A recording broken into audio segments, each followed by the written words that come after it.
Okay. Well, we do have the Moser Group with us here tonight, and they are going to present.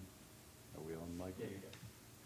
And they have two presentations, both of them on Monroe Road. One of them is for townhome, and the other one for commercial retail on Monroe Road too, across the street from Slum Valley Commons.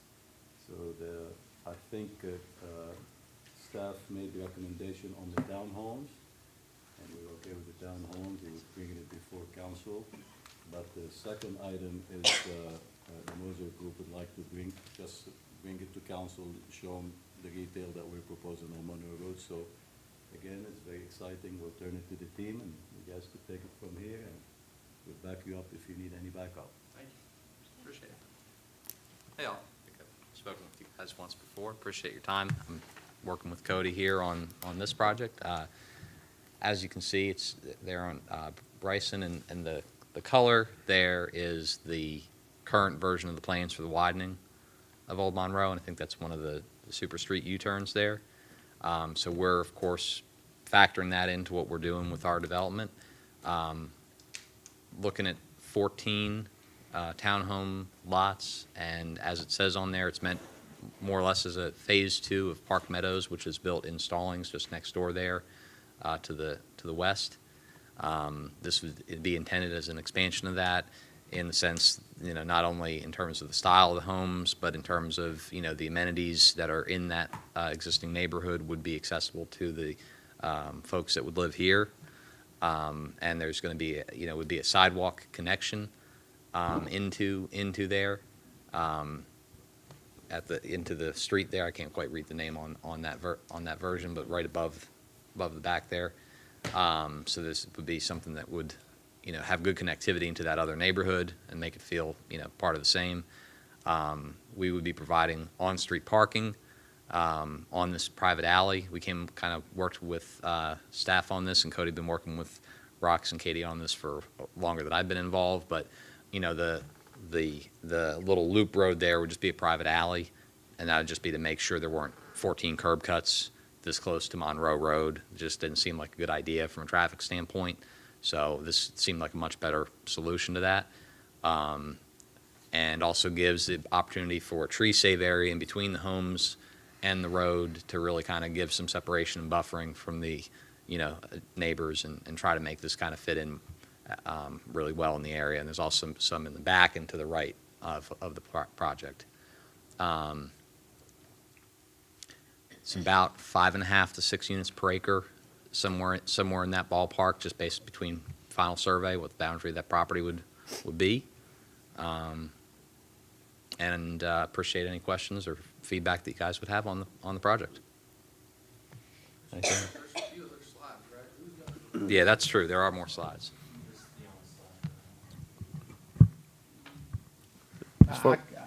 Go ahead. As far as the the on-street parking, how many units did you say? 14? 14. Is there somewhere we could? In the directory, Mike, we just uploaded it to the directory. The presentation. The one that you and I just did? Yeah, there were two. This is not part of this. Correct. The one that Yeah, I think I just saw it when you went over there. I was working with what I had. Next to Stallings. If you're headed towards Matthews, it'll be on the Here we right. go. Yeah. Right on the municipality. Is there a clicker? line I really building that other one. I appreciate it. there. Yeah, they've been building townhomes presently, right behind there in Stallings. Yeah, so here we go. So we're over here. We're just on the border of Stallings and Indian Trail, and it's in the planned suburban mixed-use designation. Here's a nice aerial of Park Meadows under construction in Stallings, and this is the site area that we're talking about on Bryson and Old Monroe. So can you hold for 1 second? Sure. Sorry, quick question. Y'all don't mind if I ask? The Park Meadows that's there, that's the one is existing in Stallings. Yes, This sir. one is you're asking to build this in Indian Trail. Yes, sir. Okay. How many units per acre are those that are located in Stallings?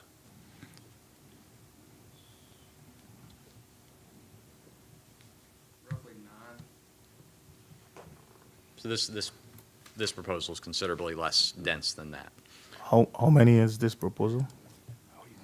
That's. Total units? This is 14 units. Okay. On about, I think it's about 2.25 acres after right-of-way dedication here for, It's, yeah. Okay. This is the current, yeah. And this is the current plan. That other plan wasn't even the current plan, so I was working through it. But here's that sidewalk connectivity that we talked about up to their road. So this is, all walkable to their amenities. This is the on-street parking that I was speaking of. And here's the tree save area between the homes and the road, just to, give it a nice pocket feel in there and give it some good separation from the roadway. Is that one vehicle per townhome? It's one car garage and one car Okay. driveway. Plus the on-street parking, which I think, And the on-street would be for CS. Yeah. Parking right. code.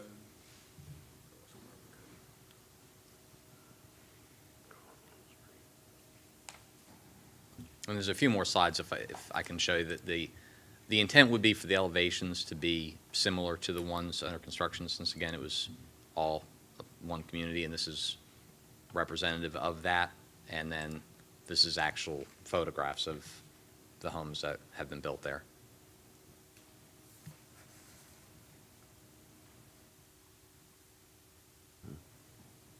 Is this age restricted? No. Did you give us a price on what they might be? What Right range? now, they're selling in the mid-200s. Gotcha. You know how, as they build out the neighborhood, the price slowly escalates. So I think they started in the low 200s, but the latest that I checked, that price point's in the mid-200s for these units. And these are 1, 2, 3 bedroom, Three bedroom. minimum 3? Oh. That is the maximum, if I'm not mistaken. But you're offering 1s and 2s in there too? No, sir. All They would three? be the same- Okay. the same Three-bedroom. product. So did you say they're all 3 bedrooms or they're all, They're all 3 bedroom. gotcha.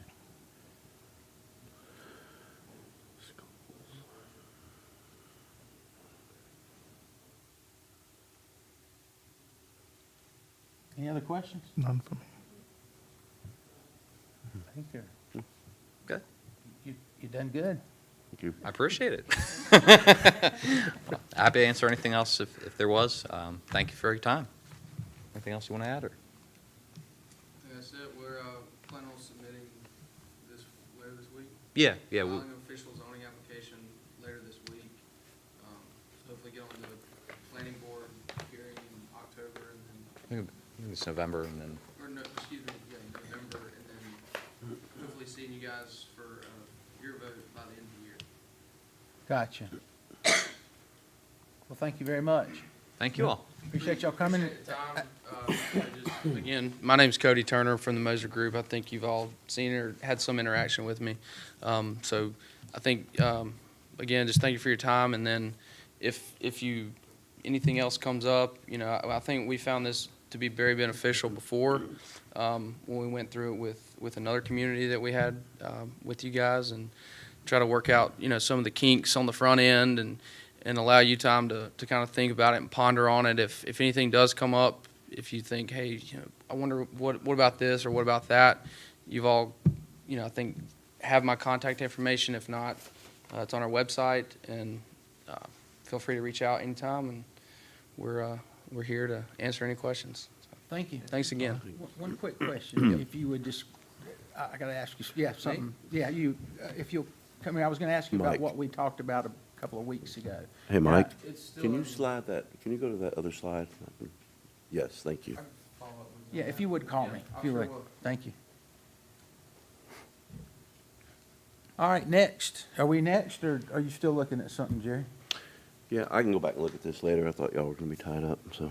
No. I'm good. I just have- All right, Patrick, you wanna You're right, introduce you're her? right. Oh, Again, the Moser Group, and All this right. time is Mackenzie. all right.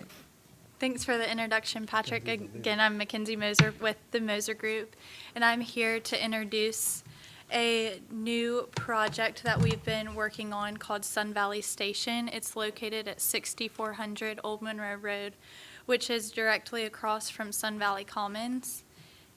And this slide this first slide shows where Sun Valley Commons, Sun Valley Station pulls from of the other areas that we would like to continue to bring that to Indian Trail. So the purpose of Sun Valley Station will provide both friends and families a chance to reconnect while complementing the already diverse options in the entertainment district by providing interactive fun, fitness, and shopping.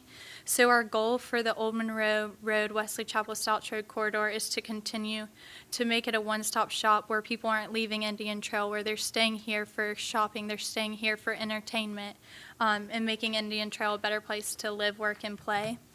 So the next slide is an aerial and an outline of the location where Sun Valley Station will be, and shows the surrounding businesses at Sun Valley Commons, the Harris Teeter Center, and the Public Center. So showing the Stone Theaters, all of the tenants at Sun Valley, which Sun Valley Station would complement. And I want to go to the site plan next to show you what's proposed. So this site plan shows 43,000 square feet of retail and an outparcel use. And we have 3 specific users that would like to be at this location. And so we've prepared this initial site plan working with Bowler to show that. The 3 proposed uses are a bowling alley, a pet supply store, and a fitness center. So we'll go through each proposed use. So going back to the first proposed use, a bowling alley, how fun would that be of Indian Trail having our own entertainment, which would provide a place for families, teens, adults, everyone to be involved, bowling leagues. This would be a strong tenant here and would be a fun addition to the entertainment district. So then this could be similar to, if you look at Park Road Shopping Center, the Park Lanes or the Epicenter having Strike City, it would be awesome to have that in Indian Trail. The second proposed use is a fitness center and retail. So a large fitness center is seeking the Old Monroe Road, Wesley Chapel Stouts corridor as stated, and we would like to put them at Sun Valley Station. And then the third use is the pet supply store. And this pet supply store provides a place for people to purchase pet supplies. Also, they have prospective pets, a grooming area, and potentially an in-house veterinarian. Gary Evans was hired by the town of Indian Trail to bring more retail uses. And one of the things that he shared with me was there are 30 items that every town should have, or 30 retailers, and one of those retailers, and he can share with you the article and the list of, was a pet supply store. And with the way that people love their pets, and having that in Indian Trail right across from Sun Valley would be great. And then an additional opportunity would be the outparcel opportunity, which could accommodate another service-oriented business or fast casual or fine dining, just an outparcel 1-acre user. So do you have any questions about the proposed uses or the site plan? I do. Can you Okay. go back to the site plan for a second? Sure. Let's see. And this, okay, here it is. So the out parcel is that front piece there, 0.92. It You're talking is about, right? the 0.92 acres. It needs to, yes, that's the outparcel user. So when I look at this map, I think when you, yeah, I can't remember your name, Michael. Sorry, when Michael presented, one of the things they showed was the proposal for the widening of Old Monroe. Does this site plan take that into consideration? And meaning for that, because that's a project that Yes. we're still waiting on, kind of looks half and half, Yes. but This is an initial site plan, and we've actually hired Bowler for this project, and so they laid out the initial, but when they do the final plans and go into the details of everything, they'll accommodate that Old Monroe Road widening in, go ahead. There's a conceptual taking on there for that widening. It might be off by a couple of feet, but definitely in concept shows that we're giving enough right of way for that, yes. And have you consulted, excuse me, DOT in regards to what section, the length, also not the length, but the width of that? I mean, we've But got, you will. we will before we, yeah, we file, help file that. All right. formally, yes.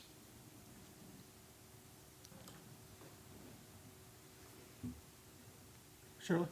Just so we make this clear, the pet store is not going to morph into boarding and things like that down the road. No. This is a pet supply store with a veterinarian in it, and they have pets that they sell. Like if you go into, this is not the user, this is just an example. If you go into PetSmart, they have hamsters, they have fish, they have dogs occasionally, but it's not a boarding location.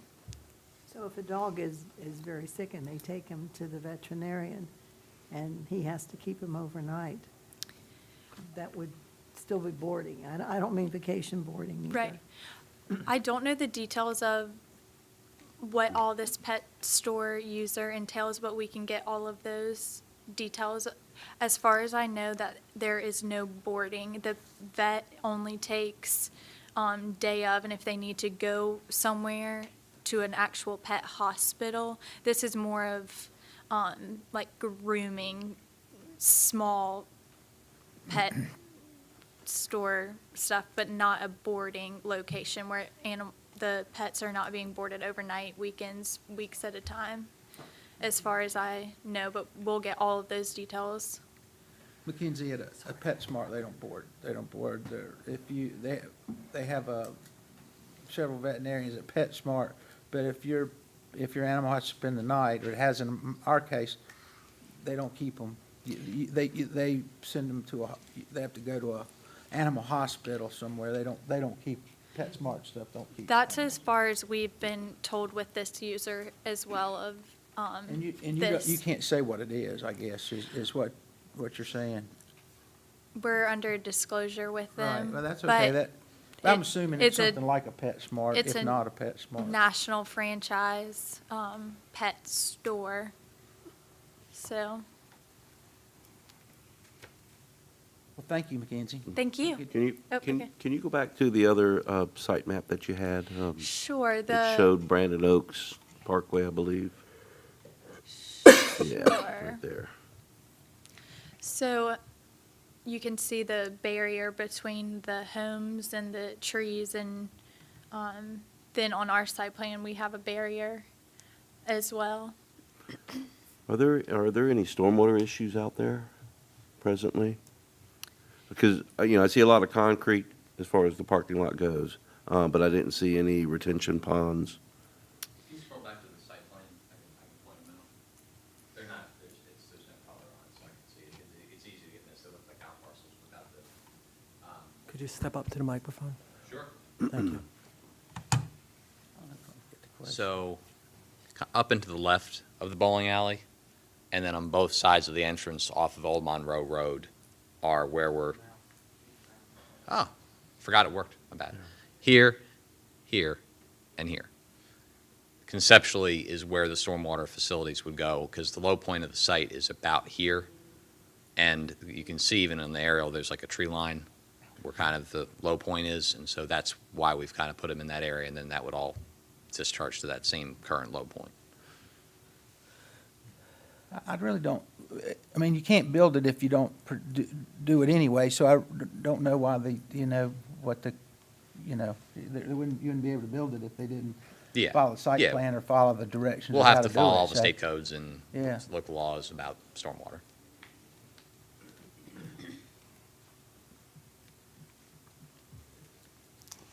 One more question, can I, please?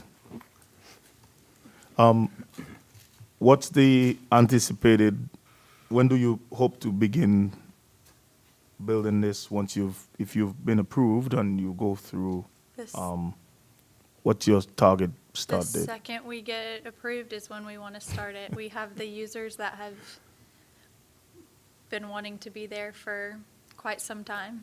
All right.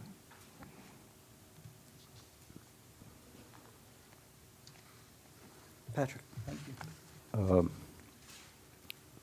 The loading dock and behind the buildings, I know truck drivers could turn around, but do you think the area will be sufficient for tractor trailers when they deliver with the way that you show it? Sure. You know, we looked at other similar tenants and didn't necessarily see that they had full loading docks at those facilities. So, you know, right now we're, you know, more of a mid-sized truck is probably what we have this planned for. I mean, there's certainly room if needed, if that's necessary, and we work, you know, talk with those tenants and work with Moser and McKenzie to, you know, accommodate that in this plan, and we'll certainly be, you know, vetting that further as we develop the plan before we submit it. But there wouldn't be any need for truck turnaround there, that's the.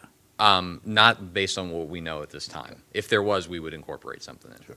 Yeah, and the trash is in there in the back too for that, to try to, you know, separate that from the parking and make it less a visual issue.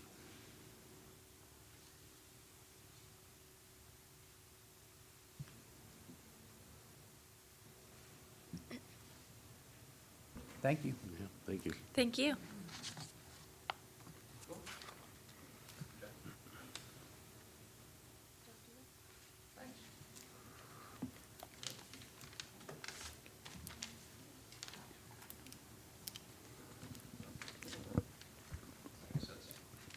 I would like to say that if council comes up with any additional comments, I will share it with the Moser Group. Please do. That helps us in our planning to have everything up front, to be able to accommodate all of the details and everything with the tenants as well, so we know what we can tell them is allowed, so. Got it? Thank you. Thank you. Thank you. Thanks.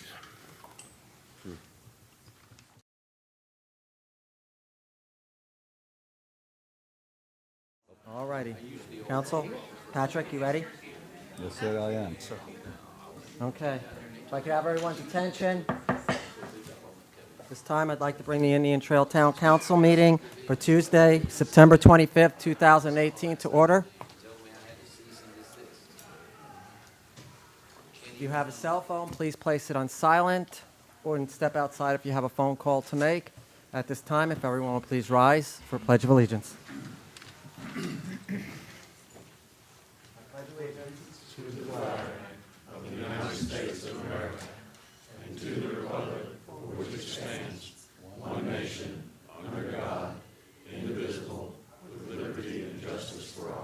If you would remain standing for our moment of silence, please.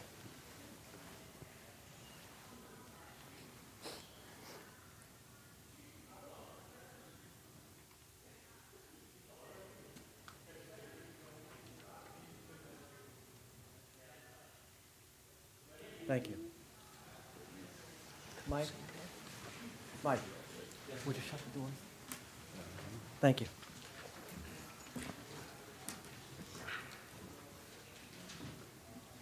That brings us to any additions or deletions to tonight's agenda? Mr. Cohen? I'd like to remove 9A1 and 9A2. Remove 9A1 zoning map amendment. Both zoning map amendments, okay. I A think and B. it's A and A it says on here, but I think it's A A and B, and B. okay. And Any there- objections? No. I'm sorry, Mr. Cohen, I think I wrote it down. Did I for you? Yes. Yeah, I did, you thank wrote, and add 11B. Okay, thank you.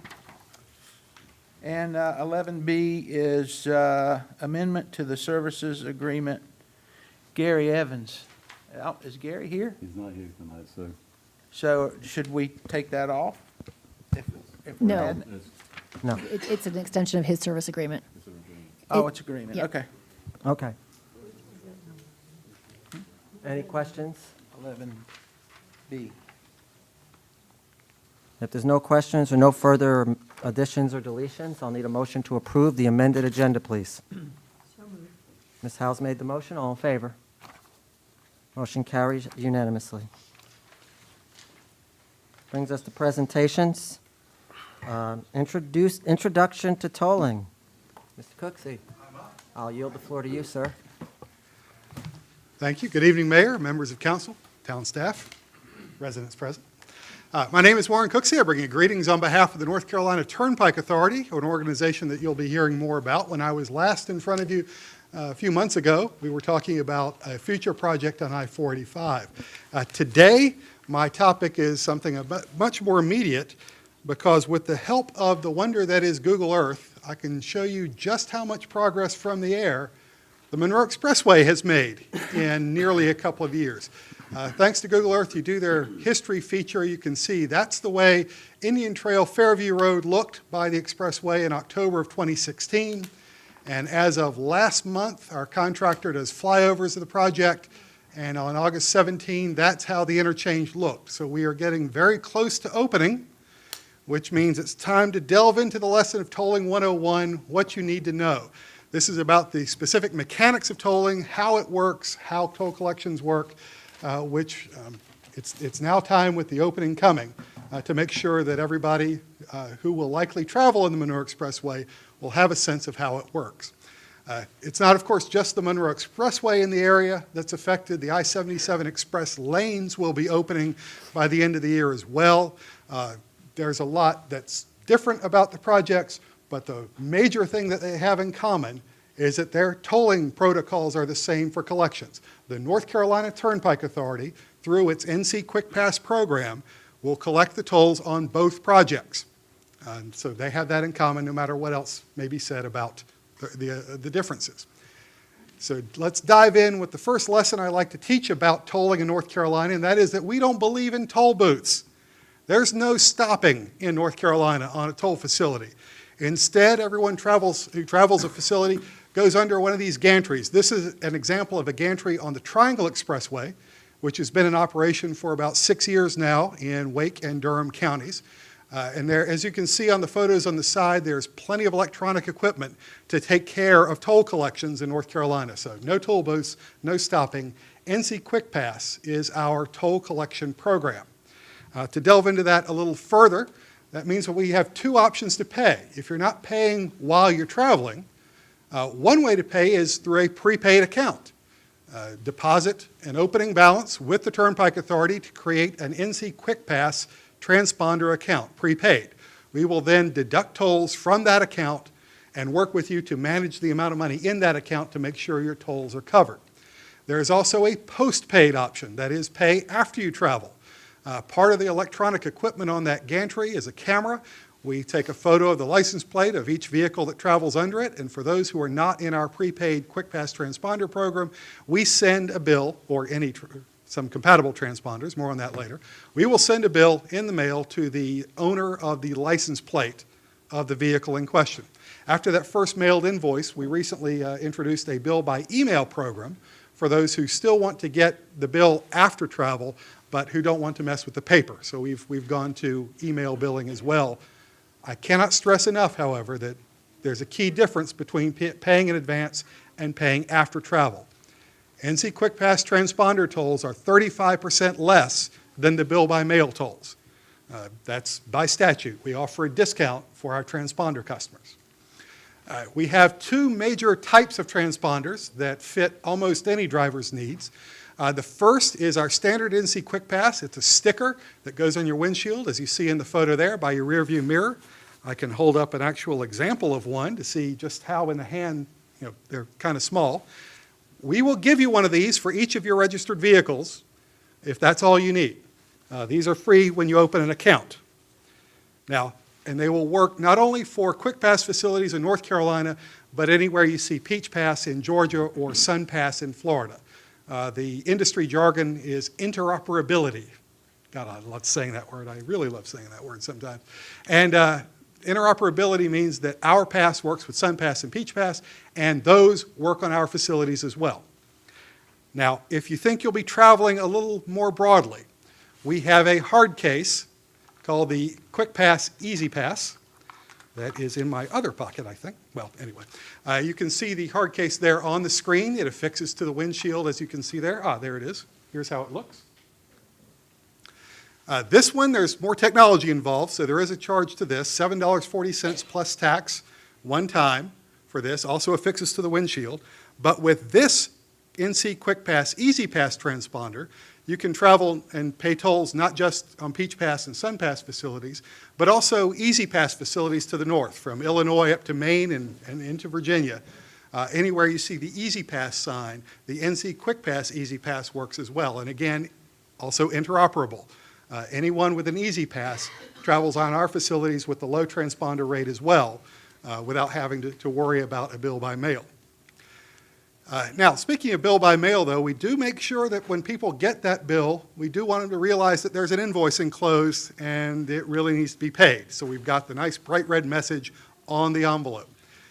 This process is just as simple as any other billing. You receive the bill by U.S. Postal Service, open it up, review it.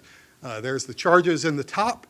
In the middle, we have a photo of the license plate, so you can double check that we have sent it to the correct person, to the correct address, and then a listing of the various gantries that license plate went under to create this invoice. Once you receive it and review it, there are actually 4 different ways to pay it. The easiest is probably to go on our ncquickpass.com website and pay online through the wonder that is internet commerce. Alternatively, you can call our toll-free number, 877-7MyPass, and work with a customer service representative to pay the bill. If you want to use a good old-fashioned stamp and envelope and check, drop it in the mail. We have a P.O. box to take checks. But if you want to work with somebody in person, we have customer service centers where, for example, if you want to pay cash, you can do so at a customer service center. More about those in a later slide. Just as a reminder, as I mentioned, once you've gotten your first bill by mail, you'll have the option when you go online to sign up for bill by email if you want to receive your notification by email instead of in a paper bill. The common question that occurs after this point is, so what if I don't pay? Well, that's the major reason I'm here before you as elected officials, to make sure that you are aware of what your constituents will be seeing in the process ahead of time. We don't want anyone to be surprised. I'm very glad this meeting is live streamed so that folks beyond this room have a chance to see this as well. The Turnpike Authority has a specific process laid out by state law to follow when it comes to billing. The first invoice is very simply the bill by mail rate. Whatever tolls were accrued in the billing window, we send the bill out, that's what needs to be paid. If that bill is not paid, for the second invoice, we carry forward the unpaid balance, of course, add by statute a $6 processing fee, plus any other tolls that were incurred since the first bill went out. If this bill doesn't get paid, by law, the third invoice will include not only the unpaid balance and a $6 processing fee, but a $25 civil penalty, plus any new tolls incurred. And then if this bill isn't paid by the fourth, we go back to just the $6 processing fee and the unpaid balance. But by statute, we are permitted to put a registration hold on vehicles if it comes to this level, so that we can send DMV a notice that there's an unpaid toll bill, and when a person who hasn't paid the bill goes to re-register the plate for the annual sticker, DMV will say, we can't do that until that toll bill is paid. Again, all of this is laid out in the general statutes that you see there, so we follow that in the bill by mail process. Our goal with tolling in North Carolina is to make sure that all drivers can use the road. There's some facilities across the country where you can't use their toll facility unless you have a transponder. We want people to be able to use it without one. But that carries with it the additional responsibility of bill by mail. So we don't want anyone to feel surprised on the bill by mail process. That said, now let's turn to the Monroe Expressway itself, the facility that will be opening up late fall. That's all I'm allowed to say is late fall. But we are very comfortable in saying that this new facility will save you at least 15 minutes in travel time end to end. The part from Stallings over to just west of Marshville is about 18 miles long, nearly 19. It will be signed at 65 miles an hour for the vast majority of the length of it, 4 lanes, median divided, 2 in each direction. So we figure doing the speed limit, you'll be able to travel that distance in less than 18 minutes, which is much faster than you can travel through existing 74 today. Also, you'll note that you'll be able to avoid more than 25 traffic signals going through from end to end. The green dots you see on the map represent where the interchanges are, the places to get on and get off, and the little white rectangles are where our toll gantries are. So as you travel between interchanges, between exits, you'll pass under a gantry, and that will record your trip through that segment. Now for the question of how much. Our Turnpike Authority Board set these rates earlier this year. The classic way to tell you this is the lowest possible rate to pay, so I'm going to start with that. If you have a 2-axle vehicle, we call that Class 1, ordinary car, and you have a transponder account, the rate is basically 14 cents a mile, which translates into $2.54 end to end. Cannot help but remind you that the Quick Pass transponder tolls are 35% less than bill by mail, so I'm telling you what the transponder toll rate is. I mentioned Class 1 vehicle. Actually, all vehicles on the Monroe Expressway pay a toll of some sort, and we separate them by class. So a 2-axle vehicle is considered Class 1, pays the Class 1 rate. Tolls with vehicles with 3 axles pay twice that rate, and that's like a truck with 3 axles or a 2-axle vehicle towing a trailer with 1. That's a 3-axle vehicle too, as you see in the diagram. And then Class 3 is 4 or more axles, and that toll rate is 4 times the Class 1 rate. When you're on the expressway, you'll see these convenient signs that tell you what the actual Quick Pass transponder rate is to the next exit and the bill by mail rate to the next exit, and how much it is to get to the full end of the Monroe Expressway, which for convenience sake on the expressway itself will be signed as Bypass 74, but we're still going to call it the Monroe Expressway at the Turnpike. You see from the sign we had the reminder, 3-axle vehicles, the toll times 2, 4 or more axles, the toll times 4. There is a full rate schedule. It's available on ncquickpass.com, our online website. I've left some examples with Mike as well that you can have as a reference, but anyone who goes on ncquickpass.com can kind of call down what the exit to exit, what the interchange to interchange rate is for travel on the Monroe Expressway. And again, what you see here is the Class 1 rate with a transponder. Transponder rates are 35% less than bill by mail rates. I mentioned customer service. Again, I want to reiterate, we have a toll-free phone line, 877-7-MyPass. Business hours Monday through Friday, plus some Saturday operating hours 9 to 2 to talk with a customer service representative about anything related to our business. Our website's available 24/7. You can do all your account maintenance on our website, ncquickpass.com. You can also sign up for the account. If that's what you want to do tonight, you've gotten inspired, please feel free. ncquickpass.com, sign up for the account. Alternatively, if you want to work with somebody in person, we have in-person customer service centers. Right now, the only one open is up in Morrisville that primarily serves the Triangle Expressway. But next week, be on the lookout in your emails for notice about this. Next week, we will be opening a customer service center in Monroe at Winston Avenue. That's at the Novant Health Plaza there across from Target. And we will open in Charlotte at the interchange of Harris Boulevard and 485. Now, these are not facility-specific customer service centers. You can do all NC Quick Pass Turnpike Authority business at any one of them. They just by law are located near one of our tolling facilities. I want to close with some statistics of our operations, give you a sense of what the business operation of the Turnpike Authority is already after, as I said, about 6 years of operation of the Triangle Expressway, 6.5. We have, at present, more than 180,000 accounts from just that facility. We have issued more than 395,000 transponders as of, again, June 2018. And we have reached 4.5 million transactions per month, defining a transaction as any time a vehicle goes under a gantry.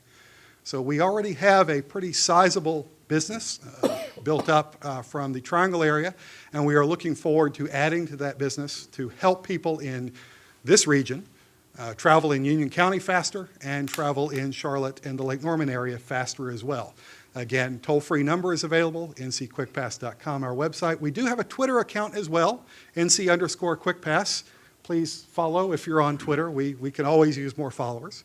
And with that, Mayor, I leave you with the brand image of NC Quick Pass that you'll be seeing more and more often for a reminder that this is your key to a discounted trip on Toll Bypass 74, also known as the Monroe Expressway. If there are any questions, happy to take care of them. Council. Warren? Yes, sir. All right, so if we buy the $7.40 Yes. transponder, gets us all the way up to the northeast Correct. as well? Yes. One time? One-time fee, one-time cost. Sounds like a no-brainer. I do need to note, since you brought that up, and I've said one time, that's one time for the transponder. The only kind of maintenance fees we have are if you are not a frequent user. After 12 months, and this is in our terms and conditions, after you open an account, if you don't use it for a 12-month period straight, we'll start deducting a $1 a month administrative cost. But you know, we're so close to the facility here, I don't foresee that happening a lot. But it is worth noting that it's in our terms and conditions that we are expecting the account to be used at least once a year. Okay, second question. So if I went online tonight Mhm. and ordered it, I could get it, it would be It would be to me? mailed to you, yes, sir. Okay. Third question, final question. So my wife's vehicle is a little nicer than mine, so we may take it on vacation, but I will probably use it more than her. But we can move it from one to the other, or? We structure the accounts on a one-to-one basis. So Okay. we issue one transponder per vehicle and have one vehicle per transponder.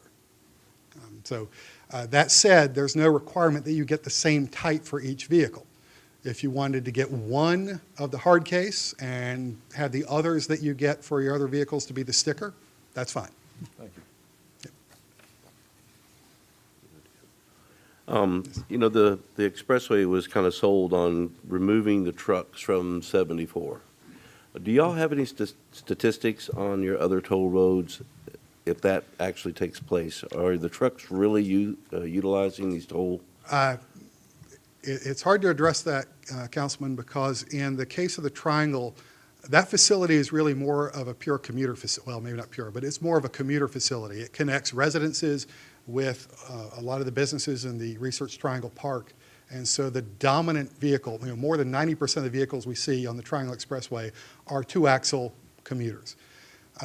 What we have done that we will be able to report that kind of information to you, however, because we are working on, actually by this point we've probably completed, prior to opening, we've been doing this summer an east-west travel study by vehicle class in Union County on existing 74, on 218, Secret Shortcut Drive, a number of the east-west passageways to kind of get a sense of what our baseline is for two-axle, three-axle, four-plus axle vehicles going east to west, west to east in the county. That way, next year, the year after, once the expressway is up and running and more people have gotten used to it, we can compare that vehicular travel difference or different choice with what the baseline was before we opened and be able to report back what kind of diversion rates we're seeing, particularly when it comes to trucks. But in terms of previous data, I've got to reiterate that the 74 corridor is very different from the Triangle Expressway corridor. Thank you. Go ahead, Marcus. I think at your last meeting or the last time you were here, you mentioned November 27th, and now you say late fall. Yes, sir. Is there a delay, or we're not sticking to that date? It was pointed out to me after the last time I said it, that I was saying that before the last hurricane season of the construction cycle. Now, thankfully, Florence did not set us back on the Monroe Expressway. But I have been reminded that there have been times in the past that I've talked about what the dates were, and something beyond a contractor's control occurred. So we're sticking to late fall, and there's not, in the grand scheme of things, there's not a lot of difference between November 27 and late fall. But late fall is our pledge at this point. all right? But we're still on target. Oh, we're still on target. Definitely by the next year, 2019 is our first full year of planned out toll revenue. So anything kind of before that, we're looking forward to. All right. Anything else? No. Mr. Cohn? Want to have a couple of questions. I know on 77 that the tolls change, Mhm. you know, depending on the traffic. And, but I don't see that on the 74 bypass, or is that correct? That's correct, because the tolls are being used for two different purposes, primary purposes. In the case of the Monroe Expressway, where every lane is tolled and every vehicle on it, except emergency responders, is tolled, the primary purpose of that toll is to pay for the road. We have travel projections. We know what our debt amount is, so we can project out a per-mile rate. And when our board adopted a rate schedule, they adopted some built-in increases year over year, a couple of percentage points. So you'll see some changes at the beginning of each year, a few cents to a few more cents each year to keep up with inflation and the like, based on our bond debt. But because that primary purpose is paying for the road, we can better project it. The primary purpose of tolls on I-77 is to provide a reliable travel time, to match the supply of the asphalt with the demand for cars. And so that's why it varies, is that it's serving a different purpose. Gotcha. Yep. I didn't intend on asking this question. I think I know the answer. So what you just said, though, if you drive on it long enough and you live long enough, the toll road is going to pay for itself, and you're going to take the tolls away from the road. Is that what you just said? Or is that... The North Carolina general statutes state that unless there's something else that is in bond covenants, when the debt is paid off on a tolled expressway for which the toll's purpose is to pay down debt, then the tolls are to be removed. That's what the statute says. Okay. If I'm around when the debt's paid off, we'll take a look, but I can tell you what the law says. Trust me, I know that. So you say it's a prepay, and on the prepay, what do you prepay? I mean, is there a set amount that you prepay? It depends on how many cars you're registering on the account. The baseline is $20. So if you're doing 1 or 2 cars, it's $20. It's $10 per car after that, up to 5 on a personal account. The business account rules change because business fleets are of different sizes. And this is all in our terms and conditions online, but the shortest answer is, once you start the account with that basic $20 prepayment, we have a process to keep track of how you use the facility and how much of that you draw down in a typical month, and that sets basically a minimum amount that we expect to be in the account. We'll provide you notifications to top it off, or if you'd like to set up an auto replenishment with your credit card, we can do that too. We run the gamut in terms of how you manage your account, from set up a credit card and forget about it and just drive how you need to, all the way to the other extreme of getting a notification and then going to the customer service center and paying cash because you don't want to trust us with a credit card. We handle all of that, but it's based on a formula of individual usage. So if you wind up using it once a month, there'll be one type of minimum. If you use it every day, we're going to expect to see a different minimum in your account to keep funded. So if you start out at $20 and Yeah. you used it every day, you eventually, first 2 weeks, you're going to pass that. So what do you do at that Well, point? you get notifications once you get to a certain amount. Before you're completely depleted, we'll send you a reminder, a notice, hey, your account's getting Is low. it possible to get it completely depleted and then go beyond that or how does that work? That's a level of detail that it's best talked about with a customer service representative, and looking at the curious, terms and what's conditions. gonna happen? We have that. I just don't want to misspeak about such a specific detail. So it's outlined in our terms and conditions, and a customer You service. send a bill every yeah. month? Yes. You send actually a receipt? Send a notice, yes. Well, actually, once you can access that entire thing online, so you can see what your travel patterns are at any time just by logging into your account.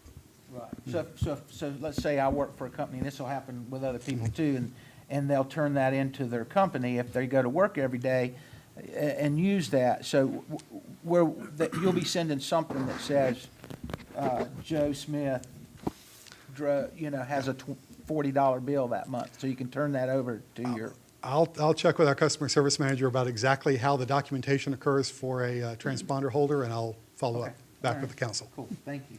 But the customer service representatives are the ones that are trained on that level of customer service detail. I'm sorry I can't be more specific with you tonight. Ms. Howell?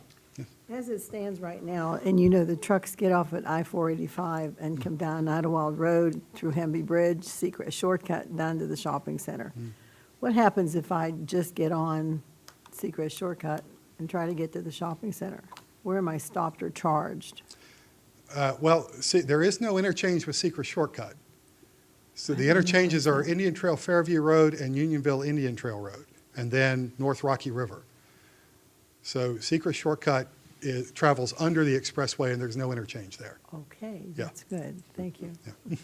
Now, when you say there's no interchange, I'm sorry. Not with the Monroe Expressway, no. There- You mean there's no exit off of it? Is that Not what to Secret, not directly to Secret Shortcut. If you want to get to Secret Shortcut Drive from the Monroe Expressway, the quickest way will be to take the Unionville Indian Trail Road interchange and go south, and the first intersection you run into south of that interchange is Secret Shortcut. Yeah, I mean, it's Yeah. right there. I mean, It's right I there, live but right it- there, so yeah. I consider that, I consider that an exchange onto Secret Short. When you said it, Yeah. we didn't, Well, from this, from the specific outline of the way the roads work, the interchange is with Unionville Indian Trail Road, and it shows up on our interchange descriptions as the interchange of Unionville Indian Trail Road. Because once you get off the expressway at that exit, that's what you're on. interesting, but didn't you think it was, yeah, okay, thank you. Any other questions, council? No. Thank you, Warren. Again, thank you very much. Appreciate your time. Thank you. Our next presentation's for Hurricane Florence. Captain Coble, Mr. Sadik. Captain, you want to take the podium?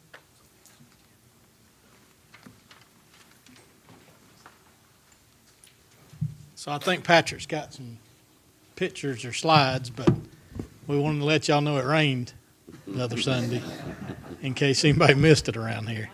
Because good gracious, we didn't miss it. And we don't miss it now that it's gone. But Johnny's going to be shy and sit back there in the back and listen to me talk a little bit. But he was instrumental in making sure that everybody around town was prepared for this thing to come in. I will say from our standpoint, we went into this storm. Nobody has any control over this storm, but we went into it feeling a whole lot better prepared because of Patrick and your town staff with the Public Works being willing and able to come out and work with us. We've had storms in the past that were going to leave us immobile, meaning that we could not get around town due to deep snow or trees down or something like that, to where Johnny and I are out here doing a job that we really need to be focused on doing something else. And we couldn't get, we'd have to get out and clear roads and things like that. So what we did in preparation this year was we had a meeting with Public Works and Patrick, Adam, and all of us got together, and Mike Wright, and we decided that we were going to split your Public Works into teams around town, and that they would have one on the north side, one on the south side, so each one of your fire stations with Henry Bridge Fire Department and with Stallings Fire Department would have a truck, 2 guys, chainsaws, a trailer, and a piece of heavy equipment, something big enough to be able to move logs and trees out of the roadway if we had, bad wind to where we were going to lose a lot of trees. And then we also kept a piece of machinery, a truck, and 2 guys and some chainsaws central here in town to work with us in the what I call the Central District, or the 74 corridor, to be able to make sure that we could get around. Now, I'll tell you this, is that when a bad storm hits, from a public safety aspect, I'm not worried if you can't go get your milk at the gas station, and I'm not worried if you can't get to Walmart. But we have a lot of people around here who are very dependent upon power to be able to live. And we have a lot of elderly folks around here who are very dependent upon power and other resources, and people that bring them meals. You've got a whole contingent of people that live here in town that their meals are brought to them and delivered to them. Those are the people that I'm worried about. So I say all that into that Johnny's folks and his crew's the same way, that we felt really good going into this because of the relationship with the town and the aspect that they were willing to stand up and say, we'll come out and work in the middle of this too. So with all that said, this storm took forever and a day to get here, I think. We were all waiting on Friday for it to get here, and it slowly kept across to us. But we saw flooding like I've never seen before, and I think Johnny would agree to that. Here in Union County, lifelong resident, I've never seen flooding like that in areas across this county. A lot of rain hit us, and it hit us hard. Prior to us even going into the weekend, Adam, Todd, Dalton, Patrick, don't let me leave anybody out, had put together a map on using the GIS, and what they did was they went around encompassing all of Indian Trail, and I think you guys might have seen the map now, to where they highlighted early on the potential flood areas for us, and they also highlighted where bridges were, and they also noted in there where your fire departments were. So that was critical for us, because if we would have lost power, if we would have lost internet service, we had one dump truck take out an internet line up here a couple of years ago whenever they were building the bypass, and there was no internet from here to Wadesboro. So, I was expecting a hurricane to come in, and so we needed to prepare for having something, physically in hand to look at to say this is where we need to go to. But I want to credit them with that they also identified potential areas that we weren't just going to see flooding on roadways, but also where we were going to have houses that were going to see potential flooding during this. And so that was instrumental in Sunday morning. Our guys were sending me pictures along the morning at 7 a.m., starting to show me where waters were coming up at, and they knew areas they needed to go check houses, to check on people and make sure people were awake and aware that water was coming up, which led Sean Mayhew over to Suburban Estates Mobile Home Park off Secret Shortcut Road. It backs up to what watershed? It's backside of Crooked Creek. So there's three roads that extend out in that back corner back there, and you'll see some pictures here in a minute. But it got pretty bad deep over there, and so Mayhew and some of the other guys that were working that morning wound up, waist deep in water going out there, getting those people out of those houses and getting them up in dry areas so that we could get them out and get them to a shelter facility. But you lose sight of, I think, in the grand scheme of things, that you did have people here in town that had to go to shelters due to the flooding. But there again, I go back to, without that map and without that information and that intelligence going into the storm that Dalton and them were able to put together for us, that, our guys would have been aimlessly wandering around waiting on somebody to call. And some of these folks over there just weren't going to call and ask for any help, even though they were basically trapped inside of their houses. So we'll let whoever's got the slide thing, Mike, there, just start going through. So this is off of Faith Church Road. If you're coming from 74, from Food Line, going toward Unionville Indian Trail Road, this is just before the little last intersection you get to at the stoplight there. Looking back in the direction back toward town, basically. If you're looking back over to your left as you come across Faith Church Road right there, and you see us going up to the back doorstep of this house, kind of goes around this brick fence here and gets around to their front yard and around the garage area up there. So this is Chestnut Lane. This is the reason why Chestnut Lane's closed right now. A lot of people that may be in the room or listening are frustrated about Chestnut Lane closing, but I went over there today and talked with the contractor, and they've started work over there. But you can get down in that hole right there and look back through, and you can see up under the roadway. There's about that much asphalt, and then there's nothing holding it up. It basically washed out from on top of that culvert and took the earth away from there. So that hole actually was dropping I think on Monday night after the storm is whenever they first got it closed on Monday, and then Monday night it dropped down. Tuesday morning it was 6 inches lower across that center right there. So, people were moving the barricades. We ended up having to pin those barricades down to the asphalt. Here's the thing. David comes through there, moves the barricade, drives on through, gets home on time, everybody's happy. Shirley comes through, sees the barricade moves, drives through and hits that and, breaks her neck or tears her car up. So, a lot of people didn't give credit to thinking about their neighbor whenever they move these barricades out of the way and they drive on through, because somebody else comes down the road behind them and don't realize that barricade was up there 5 minutes before, and then they wind up in trouble. So that's it from the side there. You can just see right up under that where it's taking the water out from there, which I'm going to go ahead and say that's scheduled to be open by the 8th of October. Talking to the site manager out there today on that project. Dellinger Construction out of Monroe's got the bid on that from DOT. DOT's got several around the county. Bridges washed out in a lot of other places, so they've bid all that out. They're working quickly to get the bids done, and they were awarded the bid yesterday, and they were mobilizing and had their crew out there today. So they are hoping to before them, but their deadline to get it open is on the 8th on Chestnut Lane. Another view from Faith Church Road looking back toward Brookstone. Looks like a big old river out there. So this is the golf course off 74. If you had a tee time out there, you probably needed a john boat during that one. But, I've seen that flood before. I think Johnny's seen that flood several times. I don't know if I've seen it that deep before, but it's flooded out there before. So here's Sardis Church Road. I believe they had one water rescue over there. Later, mid-afternoon on Sunday, somebody tried to go through, and I think there's another picture to give you more of a shot in a little bit. Here's the backside of Secret Shortcut Road where I was talking about over in Suburban Estates. And that's an early picture. Within an hour of our guys being out there, that water went up 9 inches on that backside within an hour. It was rising up at that level. This is coming out of Lake Park Drive, looking back down Unionville Indian Trail. Brookstone Village is up there to your right, but this is looking back in toward Victory Bolt, back toward Walmart area from Lake Park there at Unionville Indian Trail Road. That's it earlier.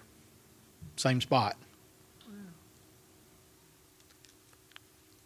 This is Sardis early on, mid-morning, Sardis Church Road at Cricket Creek, water treatment plant. The signs are there because it floods there all the time. So, you know, if you're from around this area, you know that's a historic site to where they're going to be at.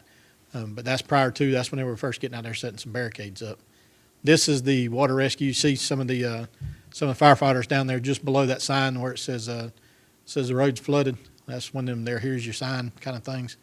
And then that's the car that they tried to drive through all of that river right there to go through.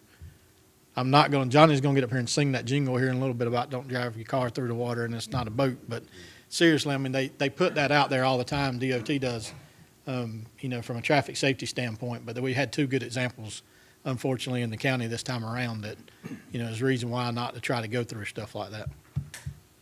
Same shot across there. I mean, it's just a lake. I mean, that just popped up. Same area there on Sardis. So this is a little bit of preventative stuff that got done. Prior to the storm getting here, whenever the sun was out, your public works crew was out removing stuff like this.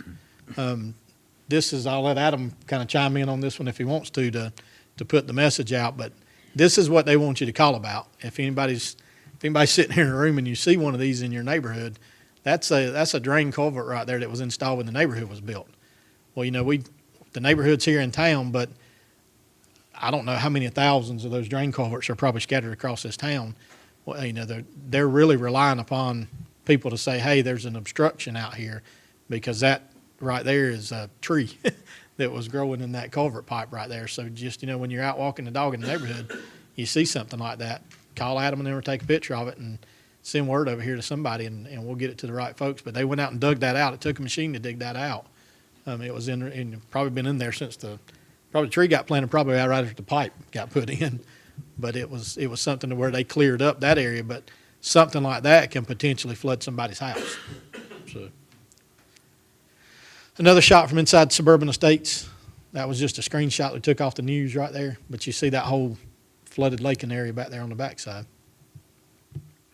So that's just a shot down in Waxhaw of one of our trucks that we had up here earlier in the day, just trying to get through. You know, took a heavy truck to get through the water if we needed to get on the other side for some type of emergency. But they wound up down in Waxhaw, and I wanted to leave this one on here for a good example of, they've got a neighborhood down there that you couldn't get in and out of from any other way, and we've seen that happen at a couple of our places around the county to where a neighborhood gets cut off from a tree falling across the main entrance road, or the water rises up across the main entrance road. So when we do these site plan reviews and we get to comment on them, the fire marshal gets to comment on them, and we always say you got to have a way in and a way out, two different ways. This is why, because you could wind up with not being able to get an ambulance or not being able to get medical people in there if you needed to. You know, I can deal with being on my own little island for a little while, but eventually I may need to call somebody to come help me, and I want them to be able to get there. But Unionville Indian Trail, looking back over at the new grocery store. So it's not bad, but you see that water right here on the corners right there. When you came down the road and hit that on a green light to turn, thinking you were going to turn toward Matthews, you probably wound up in the median or somewhere close to it by the time you got done hydroplaning. That's way over your ankle whenever you're walking on the corner right there. This is looking back from Victory Bolt behind on Unionville Indian Trail back toward Lake Park. That's how far that water came up to. I gotta put a shout out for the three guys that I don't know who are probably still trying to dry their clothes out.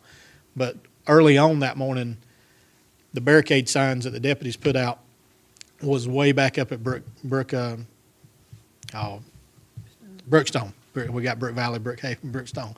So back up there at Brookstone, well, that's as far as we'd seen it flood before, and it quickly got way past that. So we went out to go get the barricades to move them. And there's three guys walking down the middle of the road right there carrying our barricade for us, taking every piece of it apart, and was carrying it to set it back up here because they wanted to make sure that it was back up there for people to be able to see. They weren't, you know, out of goodness of their heart, these guys were soaked. I mean, they looked like they'd been swimming, but they were literally walking down the middle of the road carrying the barricades, trying to help out and get the word out to the motorist. This is a little bit earlier on, looking back down opposite direction on Unionville Indian Trail. So that pond there, right below where that red Jeep is, normally that's a regular pond that's out there in front of Lake Park. So you drive by there and you see that a lot. It's got the past few years, they put that new rock all the way around there, just like what they've got in that ditch going down to it now. So that pond's completely blended in with the rest of that out there. This is early on, 7:45 maybe that morning. Unionville Indian Trail Road right before the, Adam, you got to help me with the neighborhood. Union Grove. Right before Union Grove where you got the three little hills right there. So this is, that concrete drive up there on the left goes to the old concrete plant that has closed down now. It's not in operation. So that water's coming on this side of that driveway for that. I know some of you on council heard in the past couple of years about the stormwater ponds at Union Grove whenever they were under construction and we had heavy rains and stuff. And a lot of the residents on the opposite side of the roadway were talking about that. But I have to say that those got done and you know, honestly, I'm not an engineer and I don't know a whole lot about this 100-year flooding and all this. I know it rained a whole lot and we got a whole lot of flooding. We checked on that several times because that had been a recent addition to the town as far as the subdivision, and they held up.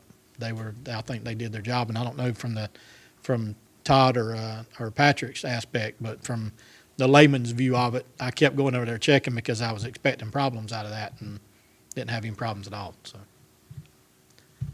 So this was just a few minutes later, back going the opposite direction. It had already raised up that much. So that was our first water rescue that morning, having to go out and get that lady out of that car and get her and their car out of there. But honestly, the water got a whole lot higher than that. We ended up getting the barricades up there. But here's the thing. We put the barricades out to give notice to the drivers that there was a hazard ahead. I tell a lot of people to don't do stupid things all the time, and they do it anyway, and then they end up getting in trouble for it. They either get hurt, they go to jail, something happened, and it cost them money. So we told a lot of people that day, hey, there's a hazard ahead, don't go this way. We had no means between us, the fire department, anybody else about just completely blocking those roads short of cutting trees down and laying across them. So we had people that was, hey, I want to drive through there. My truck can go through there. I can do this. Okay, it's kind of like I told one guy with a brand new truck that said, hey, I can get through there in this truck. I said, do you like it? He said, yeah. I said, how many payments have you paid on it too? And I said, I guess the insurance man will take care of the rest of it. Have at it. If you want to go, go. But at the end of the day, you know, cars are going to float. Trucks are going to float. So that water will move a whole lot more than what we give it credit for. So, and they'll wash out a car and make them cut off like that. So this is 3rd Avenue, back at the backside. And a lot of you's heard about the flooding on 1st, 2nd, and 3rd Avenue. So this is on the backside. This is a yard and a ditch back there that's starting to crest up. So from the picture standpoint of it, a lot of you sat here and saw what you saw around your houses, you know, and saw it. And there was a lot more places than this. We were very busy trying to get out cones, barricades, and then to snap a few pictures and stuff as well for us to retain for what I felt like would be good, valuable information for stormwater purposes in the future. But I will say this is that, you know, just having Patrick here. Patrick came in, was able to help us out with assessing a dam over here on one of our neighborhoods. We had some concern that came in to the Emergency Operations Center. They dispatched a deputy to go inspect the dam. I'm not going to say what I normally say about that, but we don't know anything about a dam. I'll put it that way. But we didn't know what to do with that. So we gave it back to them and said, you got to find somebody. So they gave it to Charlie Porter over there with Stallings Fire Department. I think Johnny will agree. Charlie don't know anything about assessing a dam other than whether it's got water in there. So Patrick ended up coming out because that's exactly what we needed. We needed somebody that was an engineer to come out there and look at it and say, yeah, it's good, it's not good, at least to get us through during that time. So for us, we had an asset of calling him out if we would have needed him to come out, look at Indian Trail Road where we were having water coming over anywhere else. He was available. He was here riding around. I kept trying to tell him to park his vehicle and not to be riding around. I kept saying, Patrick, don't drive through water. Don't get out there and do this and don't do that. But seriously, all that weekend he was communicating. He was making himself available, making any town staff available.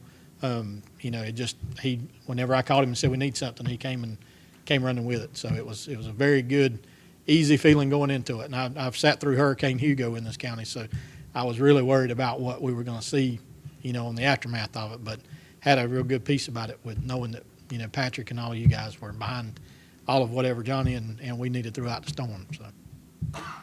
All right, Patrick, don't make me just stand up here and talk. Patrick? Just a few items.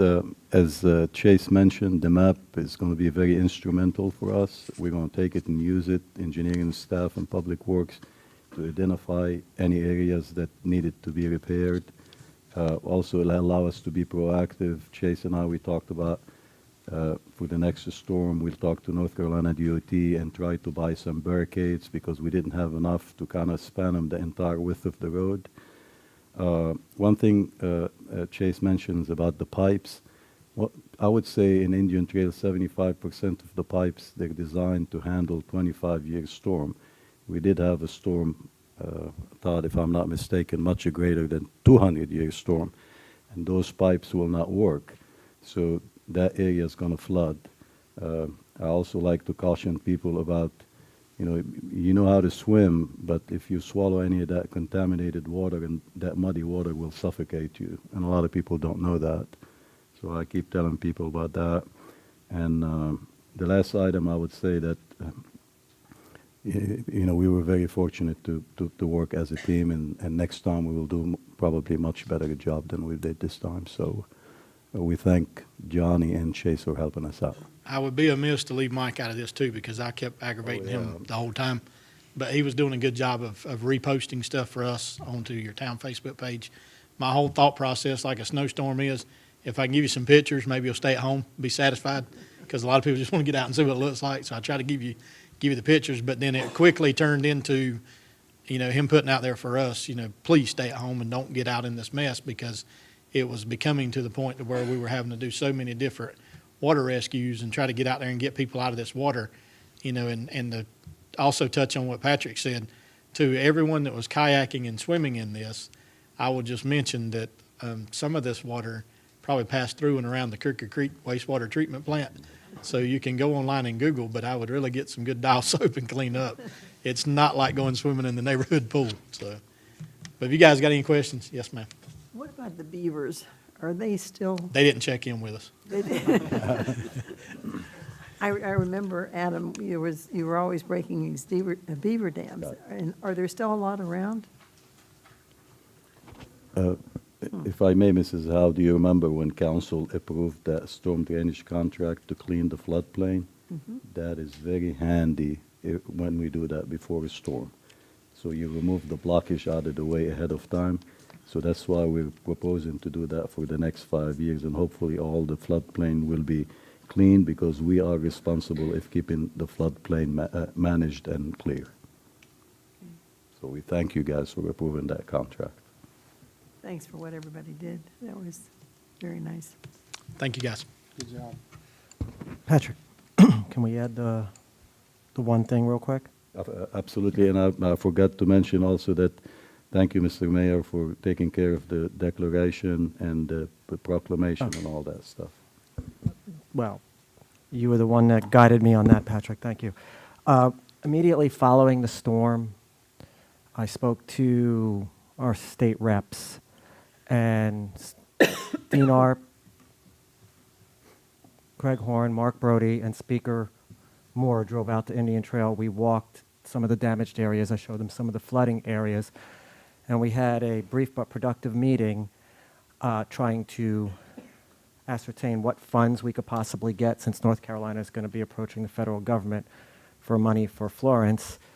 And part of what I've requested from them is the money to provide proper draining for First, Second, and Third Avenues. And they put it down on their request sheet, along with speaking with DOT about out-of-date pipes that are under state-owned roads, which we've had several, Patrick has informed me, had several problems with. So I will be keeping in touch with them, and they're working very hard to get us as much money as possible.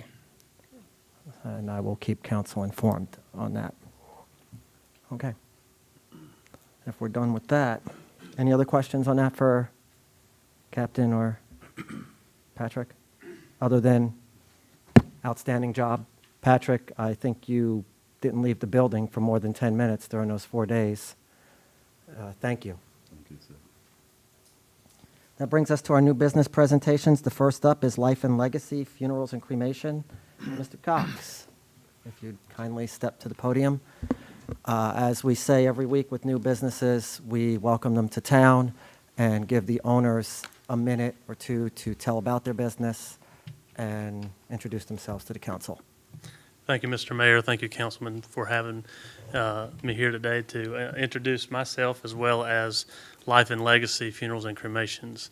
Really, it's pretty simple. We assumed or acquired the Good Shepherd Funeral Home business.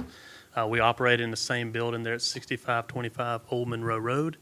We are going to honor, of course, all contracts that are made prior to us becoming the new owners.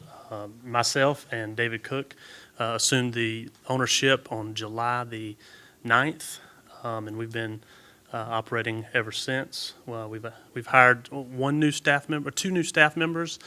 We have retained the other staff that were a part of Good Shepherd at that time. Again, I appreciate the opportunity to introduce myself, and I'll be glad to answer any questions anyone may have. Well, as a token of welcome to the community, we'd like to give you a plaque. And as creepy as this sounds, wish you great success.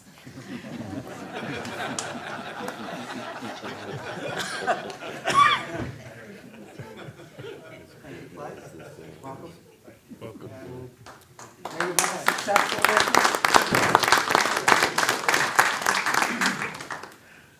Our second business tonight is Austin Barnett Realty, Butch Austin and Brian Stickley. Brian, you have the radio voice. Thank you, Mr. Mayor, council members. We appreciate it. Thank you very much. Glad to be a part of the Indian Trail business community. We live in the Indian Trail. Both of us live in Brook Valley, where speed humps are needed. That's a different thing. Did I say that? But we're glad to be a part of the Indian Trail business community, and thank you for the opportunity. And we look forward to selling each and every one of you a home. My name is Butch Austin, excuse me, and I am an Indian Trail homeowner here. We opened the business. We've got an office in Davidson, but wanted a second office in Indian Trail just because of the growth factor in this part of the community, and bypassing Monroe in population, I think, was amazing, and just glad to be here and glad to be a part of it. 1011 Mustang Drive. And we do thank you for your support. Thank you. Brian? Yeah, it's a lot easier to wish you great success. Thank you, Brian.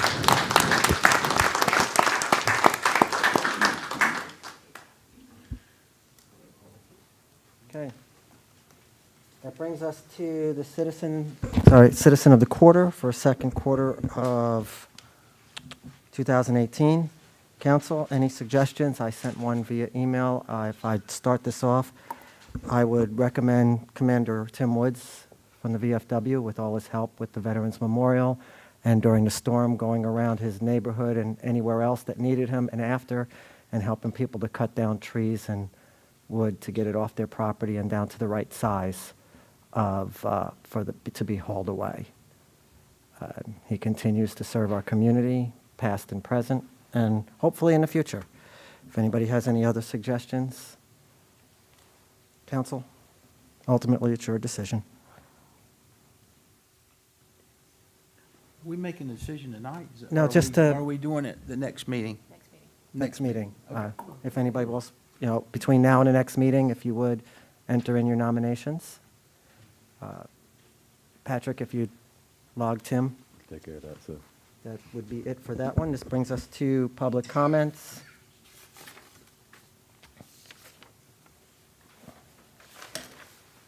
Okay. I'll open public comments and say thank you for your interest in participating in the public comments portion of today's regular meeting of the Indian Trail Town Council. Please be aware that these meetings are recorded and can be heard by anyone through the internet. Comments are limited to 3 minutes per speaker. You may not give your 3 minutes to another speaker to increase that person's allotted time. Comments are to be directed to the entire council as a whole and not individuals. Citizens will be expected to be civil in their language and presentation and act within reasonable standards of courtesy. We ask the audience as well as the speakers to maintain order and decorum in your conduct throughout the public comment period. That being said, you may not engage in slander, name-calling, personal attacks, or threatening or otherwise aggressive speech or behavior that I or counsel reasonably believe will imminently result in a disruption of the meeting. Finally, we ask you a simple favor. If you have a grievance, concern, or complaint relating to a specific town employee, we respectfully request that you, prior to airing that grievance here during a public comments, you first contact the town manager, town attorney, or one of us on council with your concern. We respect your right to be heard, and we ask that you respect the town employee's right to a fair hearing on your grievance. Our first speaker, when you get to the, please just state your name. If I get this wrong, please correct me. Michelle? Kramus.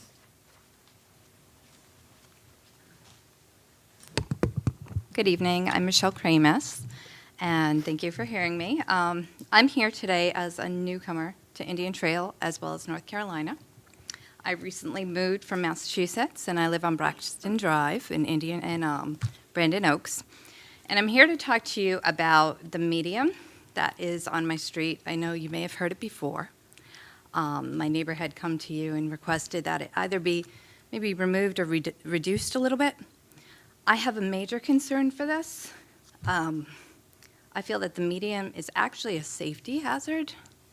I have a daughter who has a medical condition, and a few weeks after moving here, she had a terrible seizure and fell. We had to call the ambulance. They came, the EMT, the police, the fire trucks, and it was a mess. They pulled around the corner, they parked, and then it was like a pig pile on top of each other. And I'm really concerned for the safety, not only of my family, but if there is a bigger emergency and they come and they can't get in there, or the fire truck can't get by, or somebody's parked there, or it's blocked, they can't easily go around. So I'm asking you to reconsider removing or reducing the medium, because I really feel it's a safety hazard for not only my daughter, but anyone else that may have an emergency or a medical issue. And I know when the police came that night, it was kind of hard the way they parked, and then I wanted to follow the ambulance, but I had to wait for the fire truck to leave, and I couldn't get out to get behind them. So it was a lot of panic, a lot of anxiety. I don't know if you have kids, but even if you don't, any emergency situation, it's just difficult. And to worry about the middle of the street, that there's a median there, it's just kind of crazy. Never mind, we're blocking the street. Nobody else can come down. If it was rush hour, that would cause a big issue as well. So I'd like you to reconsider it and maybe reopen that.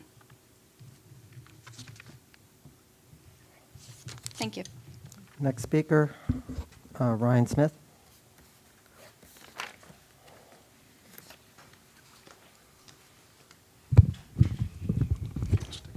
Ryan Smith, Braxton Drive. I'm just going to piggyback what she had to say. This has been 11 months now since I presented to you guys last. It was actually last October. And at that time, I presented that this is a public health and safety concern.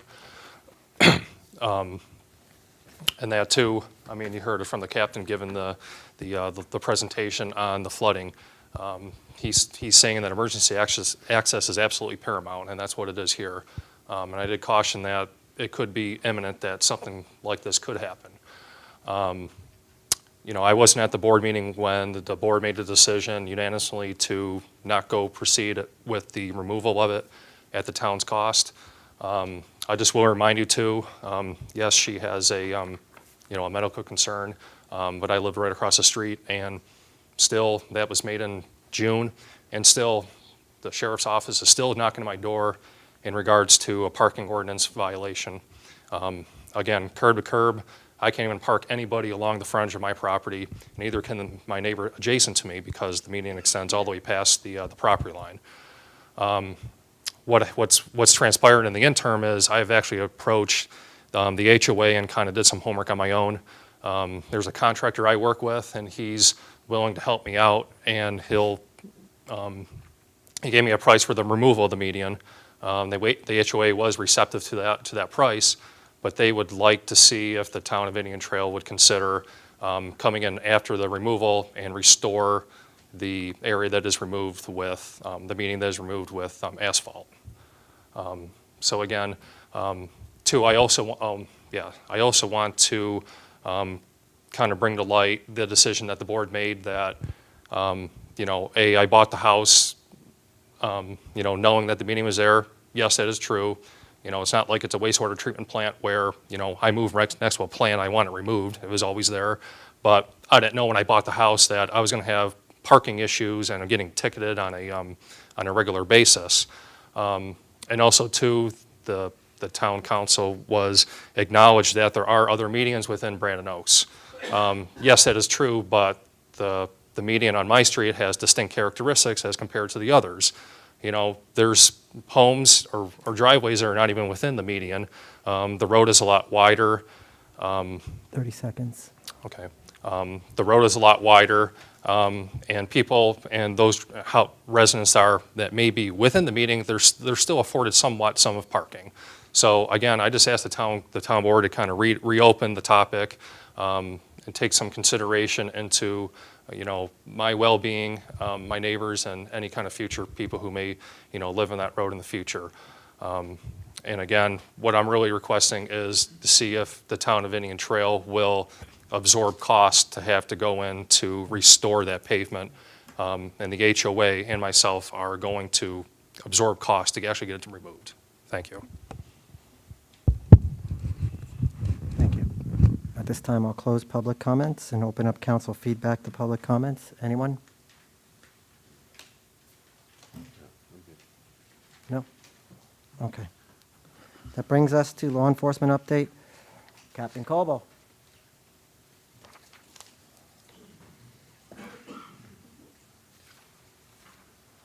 I really think y'all need to start having a fire department update instead of me talking all the time. The only thing I got to throw out there, because I'm going to quit talking, I've already talked too much at this meeting. I invite everybody to go to our website. We've got a new community crime map on there to where you can actually do a lot of what used to be on our old crime mapping system, except it's a lot more updated. So the UCSO.us will get you there, Union County Sheriff's Office.us, or just Google Union County Sheriff's Office, North Carolina. That's what I do. So it'll get you there. It'll redirect you and get you there. But whenever you go on there, right now it's a little black button right at the top of the page, Community Crime Mapper. They're trying to move it to somewhere where it's a lot more, I guess, visible, or it'll jump out at you or flash red or something. But just go on there and look around. A lot of people will get a lot of good use out of that. You'll be able to see what's going on in your neighborhood and around your area out there. Those are based off of particular things that go on, but not every incident is going to be on there unless it's a reportable incident. So just keep that in mind. So that's all I got. Has anybody got any questions of me or of him? Thank you, Captain. Thank you, guys. Thank y'all. For doing Thanks a for the good job you did this past weekend. That brings us to the consent agenda. I will need a motion to approve the consent agenda. So moved. Mr. Cohen's made the motion. All in favor? Motion carries unanimously. Brings us to public hearings, which Seacrest Small Area Plan.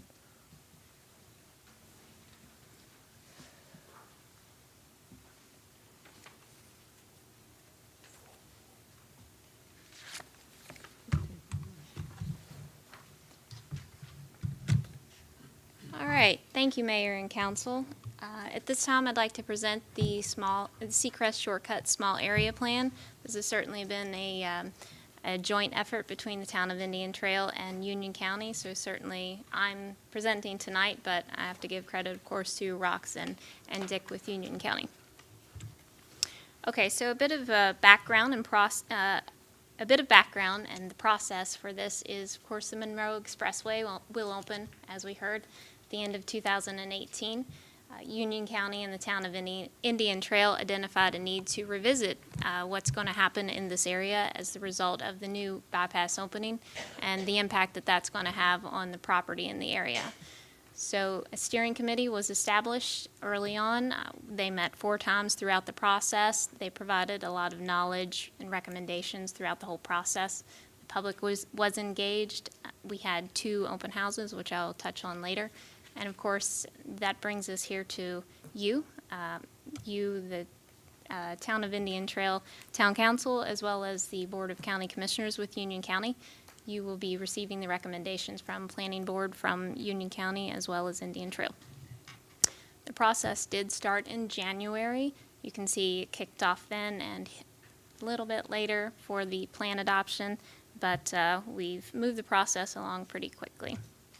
So for the study area, the area is approximately 1,300 acres, and which is about 2 square miles in size. As you can see, it's bisected by the Monroe Expressway as well as Sardis Church, Unionville Indian Trail Road. The area is largely large lot residential and agriculture in character, and of course the majority of it is largely considered underdeveloped. So, like I say, we say only about 10% of it. Only about 10% of it is considered developed, and there are about 230 parcels in the area. The goal of the project has been to get ahead of future development, to understand that growth and development is going to happen in the area. So the goal behind this project has been to establish this plan with the input from the community so that we can create the vision for the area as development does come before us. So it wasn't just Town of Indian Trail involved in this plan. Of course, it was the Town of Indian Trail, Union County, and also Hemby Bridge.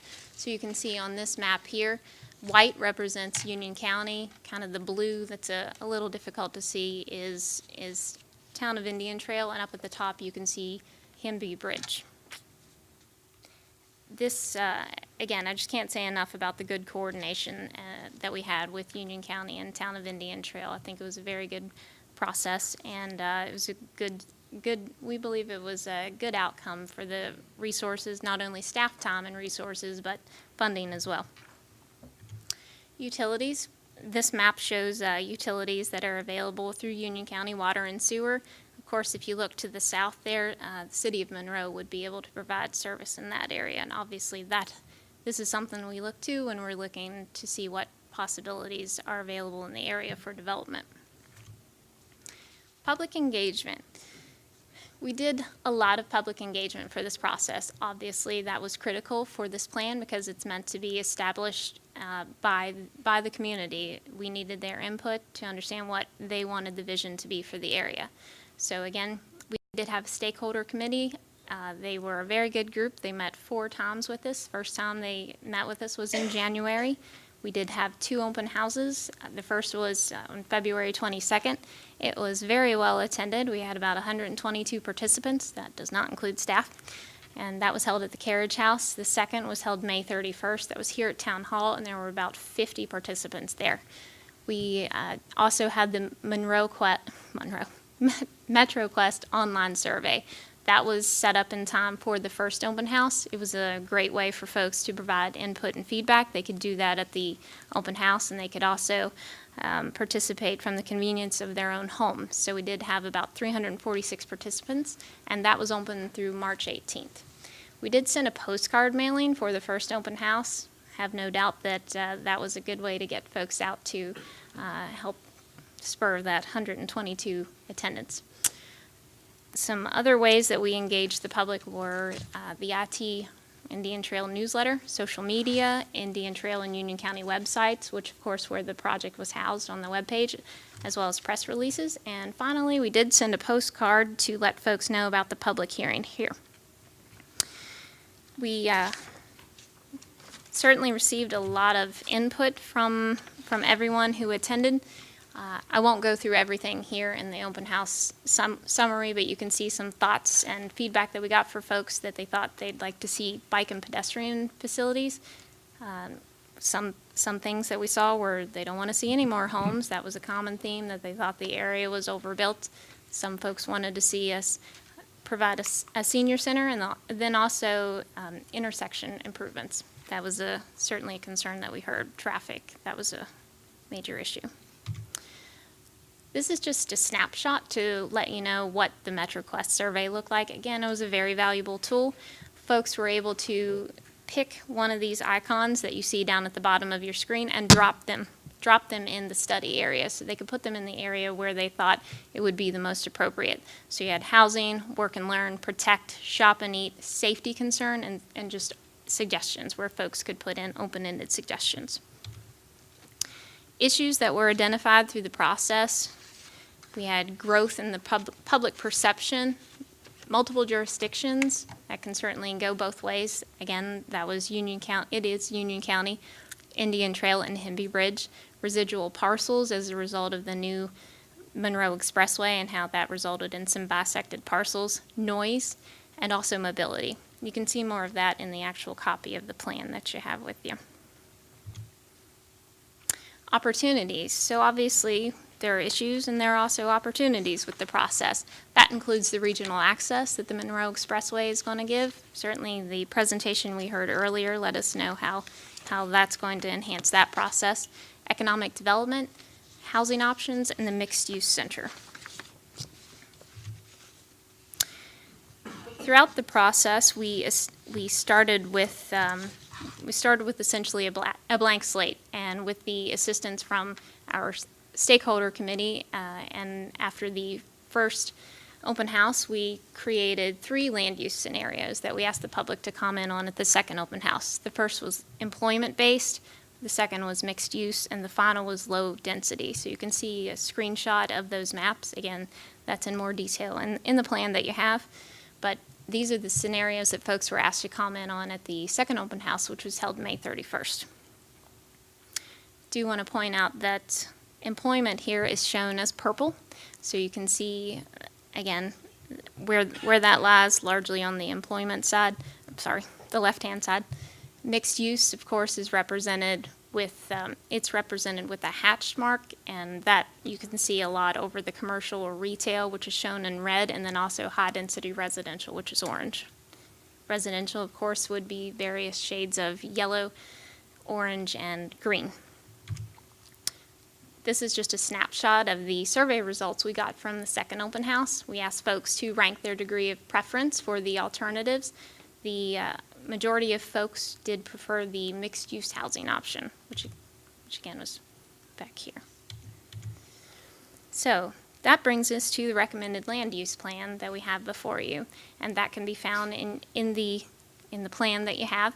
And this is it. Again, purple represents employment. You can see we have that shown in the area that's between Seacrest Shortcut and the Monroe Expressway, because with the construction of the expressway, that left us with some parcels that are narrow in size, so it kind of makes you wonder what may be the best option. So that's where our recommendation for employment-based uses are. You can also see, of course, around the key intersection of Unionville Indian Trail Road and the Seacrest Shortcut and Expressway as well. That's where we have commercial located and also mixed use. So we hope that the mixed use will bring in the ability for folks to look to do possibly commercial on the bottom, retail on the top, or find ways to integrate commercial and residential in a horizontal setting. You can see also in the box that's shown there what the approximate dwelling units would be if this area would build out consistent with the scenario that we have here, and that would be 2,759 units. Do want to point out that under the existing land use plan that we have, so for the town of Indian Trail and Union County and Hemby Bridge, that could be 2,870 under our current plan. Of course, you can see we have 1.9 million non-residential square footage. That could be potential, again, if this area were to build out as consistent with this plan before you. So, of course, if you look through the plan, you'll see the implementation strategies that we have. I won't read them verbatim for you, but they are shown on a couple of slides here, and we do break them down with additional bullets. And of course, that's critical because the goals are going to let us know it lets you know what we believe the vision is, again, that the community gave us that they want to see. And so these are things that we will need to actually move forward to actually implement the plan. I wanted to point out that, I found the number for it. Sorry, bear with me here for a minute. I can't find the number. The goal in here, we talk about how important it is to continue to coordinate amongst the jurisdictions. We're already doing that. So the town of Indian Trail and Union County, we already communicate with each other to make sure we understand if a project is going on in one jurisdiction, that the other is aware of it, so we can share concerns. So if it's not happening in our jurisdiction, we can relay those concerns on, and that's getting fed into the information that they are providing to developers. So like I say, we're already taking some steps, so just want to let you know about that. I definitely want to stress that this is not a rezoning. I know we have folks here, some folks who may be finding out about the project for the first time. Just want to stress, this is not the town or the county rezoning the properties. This is the vision for the area. Any rezoning that happens is going to happen at the request of the property owners. So again, we want to take a look back here at the recommended land use plan. And the way this works is when applicants and developers come to staff and then to you, we want to push them in the direction of this plan, so they understand it's the vision. I keep saying that, but it is. It's the vision for the community. It's what we've received a lot of comments and feedback on, and so this is what we'd like to see the development turn out to resemble.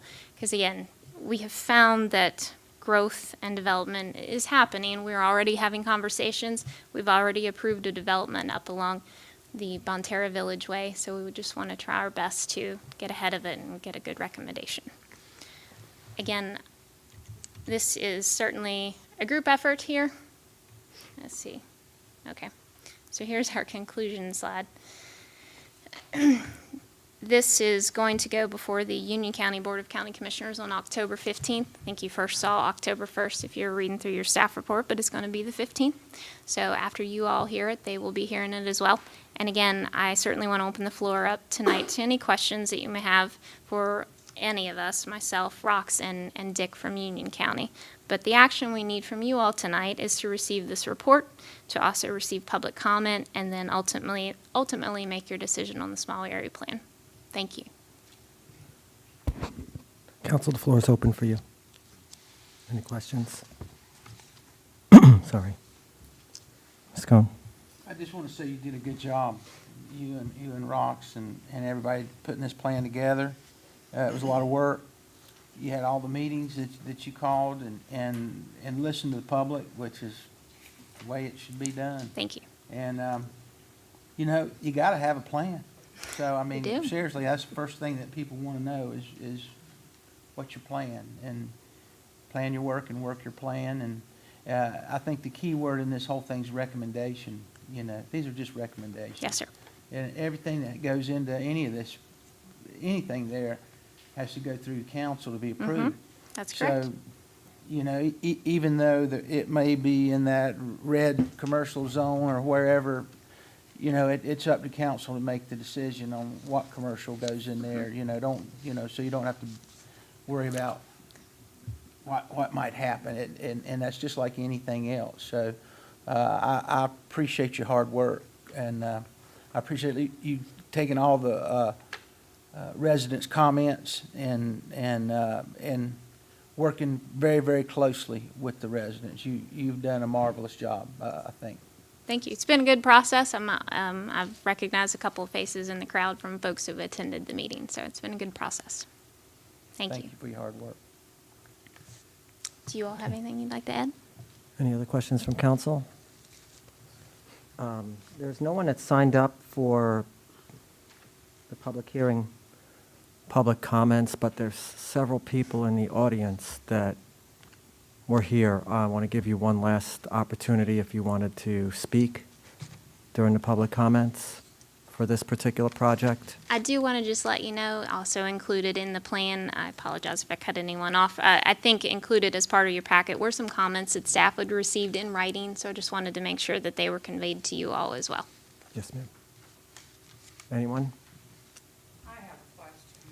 Question, if you would, please step up. For her. Nope, step up to the podium. Still step. Oh, or we could have brought the microphone to you. Just state your name when you... My name's Faith Levering. We have property at Sequest Shortcut, and I have two questions for her. The surveys that you did, we have an address. We've never been contacted to come to one of the open houses. Second, with all these plans that you're planning, how are you going to handle the sewer? We're gonna push that one off to Union County.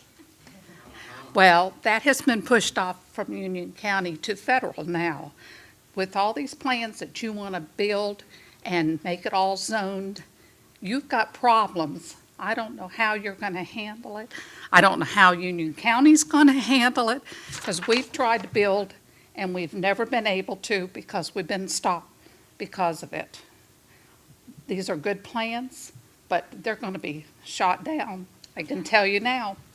Yes, you're absolutely right, and that's why one of the slides we showed up there has does show us the utilities, because of course, we are not a provider of water and sewer. You're absolutely right. So when an applicant comes to speak to us, one of the first things we do is make sure they've reached out to Union County to see if service is even available there. Mhm. And, if not, then you're right, they absolutely need to understand what their next alternatives are. Okay, the surveys, back to that.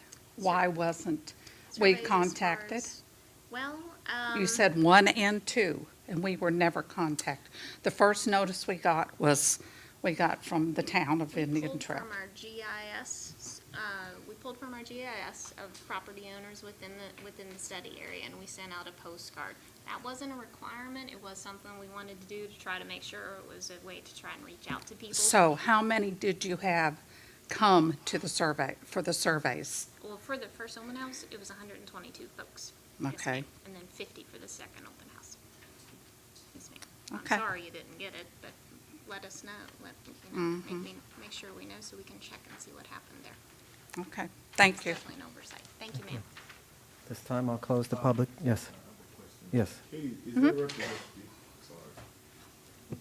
Is there a representative from Union County here? We just have, I say just, it's Dick. It's Dick from Union County Planning back there. He is not with, he's not with Public Service, but that's why it looks like he may be Because I reaching think out that's to an speak with her. interesting question Oh, as to absolutely. if they're going to build out, there's a significant portion of that resides in the county. Mm-hmm. And does the county plan to include water and sewage and Well, that sort of thing? Definitely want to point out, of course, yeah, come on up, Rox. I definitely want to point out here, I don't have the mouse, but thank you, perfect. Just a little lower to the right. There you go. So this area down in here that starts at red and goes to yellow, staff, and you have already heard from the applicant with that. Staff has already been in touch with this developer, and they know what they need to undertake, because that's a giant gap there where there is no water and sewer And access. there's a couple signs, drive by it every morning, there's a couple of signs on there that say under contract right now for that particular piece. And I think we've heard a couple months ago from the applicant in terms of what the intentions are. But from your map, it appears that that is the area that she was just talking about that lacks the water and the sewer from a public standpoint. All right. I would just add a couple points to the discussion of water and sewer. I think Katie gave you a great summary that, or the citizen a great summary that, projects, you cannot break ground on a given project without the water and sewer being available for the project.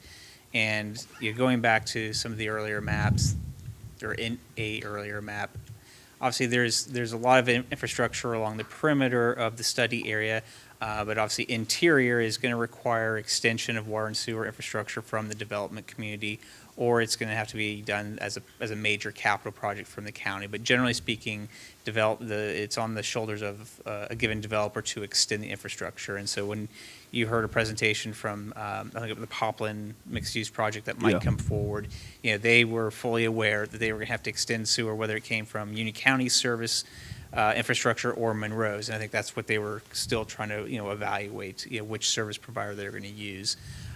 The issue, the point from the citizen is well taken, that this area of Union County has always had sewer kind of challenges and with capacity. I would add, though, post kind of recession, the county has been doing a significant amount of its own master planning and has adopted its own water and sewer master plan and looking at capital projects that are needed to help not only with, environmental health and safety, but also increasing capacity. And if you recall, just a couple years ago, I think it's under construction now, might be soon completed. There is a project at the Crooked Creek wastewater treatment plant, and to help get some more capacity out of that facility. And so, again, it's not that the area is being neglected for infrastructure investment from the county or keeping their eyes on this. And again, with new development, they have to demonstrate that there is capacity to serve before any project could break ground. And I'll just look to Dick if there's any more to add from the county's perspective. I'll just say that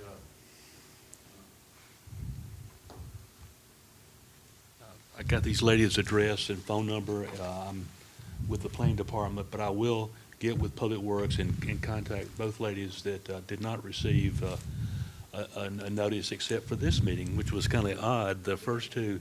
But we will follow up with them and see what water and sewer issues they do have and see how we can address those. But we will follow up with them. I got their contact information, and anybody else that didn't get a notice or have water and sewer problems, if they'll, after the meeting, give me their address and how to contact them, and we will follow up with them. Thank you. Rox, just want to say that we appreciate the work that you and Katie did on this. It's good that we actually saw the need. We got ahead of it before the bypass was built. I think that the proximity to the actual roadway that's being constructed right now will probably put a lot more visibility on the need to extend the sewer services and some of the other things there for the proposed development of that, I guess that you want to call the business corridor. That's going to, really be pleasing to us. So thank you very much for that. We appreciate all that you do. We want to add that this was recommended for approval by the Town of Indian Trail Planning Board as well as Union County Planning Board. Okay. Any other questions? Sorry. Any other questions? No. We need a motion. Oh, Patrick. Yes, well, excuse me. One thing good about this exercise is that we're sharing this project with Union County. They're bringing that big water line from the river. There might be some pump stations. There might be some elevated water tanks as the town grows. So I think working with them on that, kind of collaborated efforts on this project with Union County is very, very advantageous. So I think it will do the town a lot of good, working together. And we need a motion for this? If you all are comfortable and ready to approve the plan, then absolutely. Okay, Council. Approve. Mr. Collins made a motion to approve. All in favor? Motion passes unanimously. Thank you.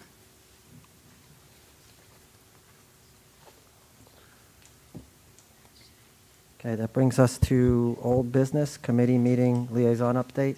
Ms. Howe, you're up first. Am I first? Did I miss something? Oh, sorry. Little break? Okay, I've been asked to have a 3-minute break, please, Council. Let's let you take a break. Very publicly noted. Can we go on with the Liaison, yes. Ms. Howe, did you have an update for us? A little one. Okay. Thank you. Okay, the Stormwater Group met last week, and we talked about the budget, and Jim Wadowich went over any questions that the members had about the budget. A good amount of the funds that we have right now are going to be located in the First, Second, and Third Street repair work. Patrick, I can't remember how much the budget was, the amount of money we have left in here. Total about close to $3 million. $3 million? Yes, ma'am. Okay, anyway. There's a report due to the council by the end of the year or the first of the year. And let's see, I lost my place here. discuss ways to, oh, we were trying to discuss ways to educate the public on stormwater. And we decided, you know, would put some things in our next newsletter about the stormwater. I still like the kids' part where they go to school and they show them how where the water comes from and how it goes through till it gets to your own home. Also, on one little thing on the side here, I think we need to send a letter to the weatherman at any TV station. Our town is on the map. We're 40,000 people or close to it, and we've surpassed Monroe, and I think we deserve the acknowledgement. So if anybody knows a weatherman or would like to, I'm just putting that in now because waiting for our buddy to come back here. So that's it. Okay, that brings us to Mr. Head.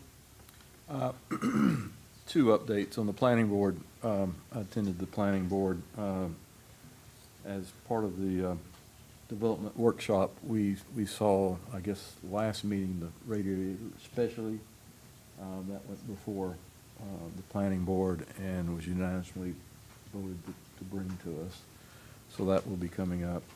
And then there was some updates from I guess Katie and Rox on where the new UDO was. Then on the what we are calling reliable growth, we had a real good meeting. We've actually put some plans together to look at probably a couple of different areas. One of the biggest ones we think that will help all of us is looking at contracts. Timing is yet to be determined. We may have to look at budgets and when the budgets, but for example, paving, as Patrick's pointed out many times. With a small community, it's hard even to get a bid, and the bid can be way out of sight. But I think we're at least going to be working with another 3 municipalities, if not more, to combine that, which will give us all a better price going forward. So we have a vehicle to do that. We've talked about a couple other things, but really it's all about putting together plans that will help our surrounding municipalities from a budget standpoint. So, we have another meeting actually tomorrow, and we'll give another update in the next month.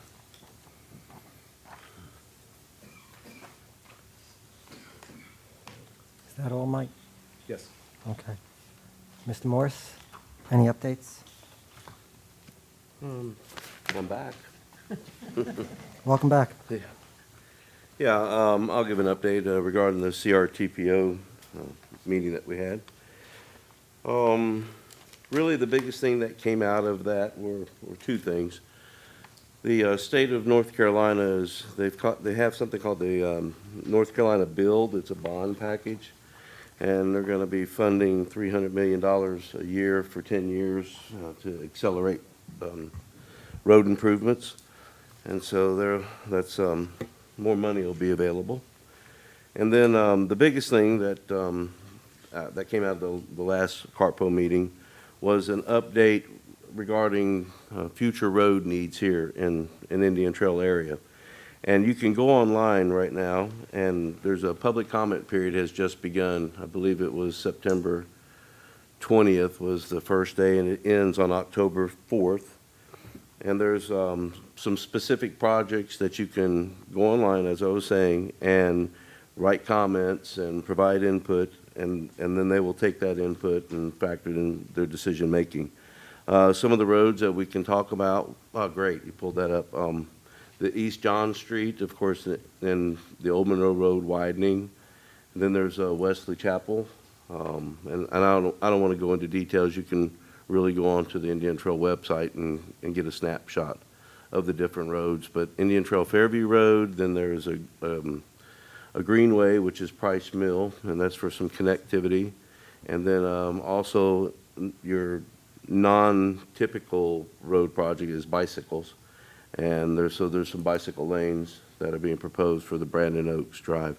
So, you know, as they say, the squeaky wheel gets the grease. This is our chance, and those that are listening on the internet to please go to the website, take a look at it, provide input, and you know, let's try to get what I think that we deserve here in Indian Trail with all the growth, and try to get our roads and infrastructure better built.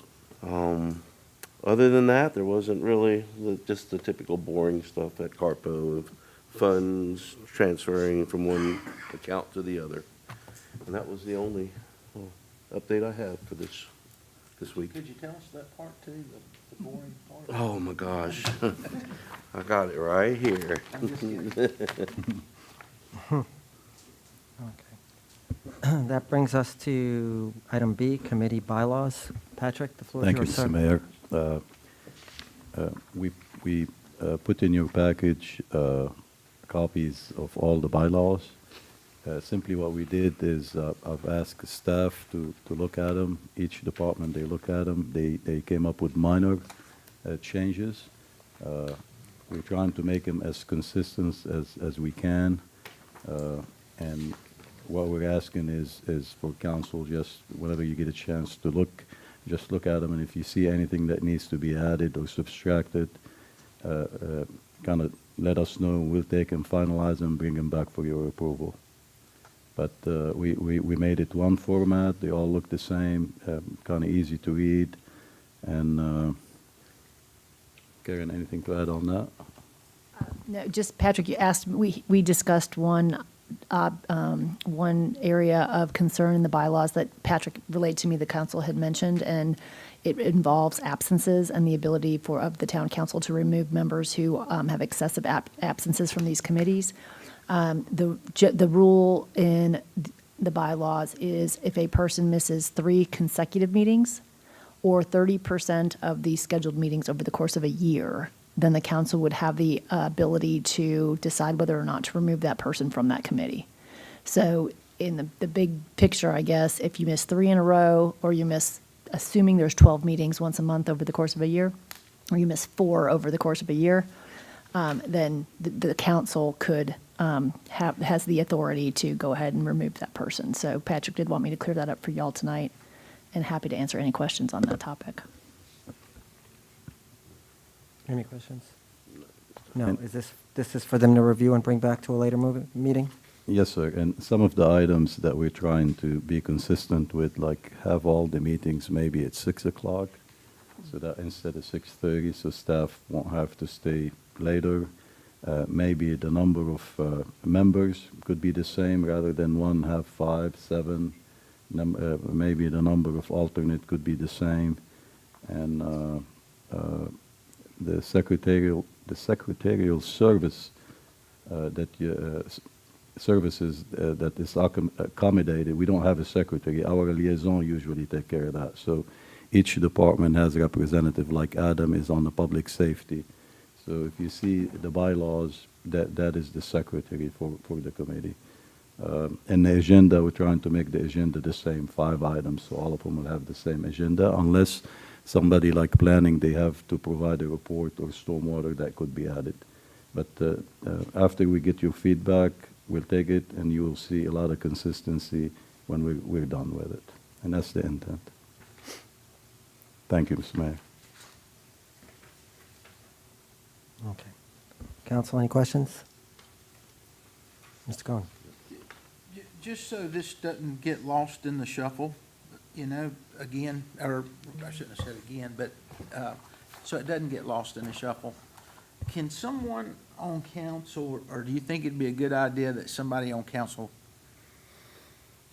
take this and kind of do it, and then bring it back to council and say, this is my recommendation?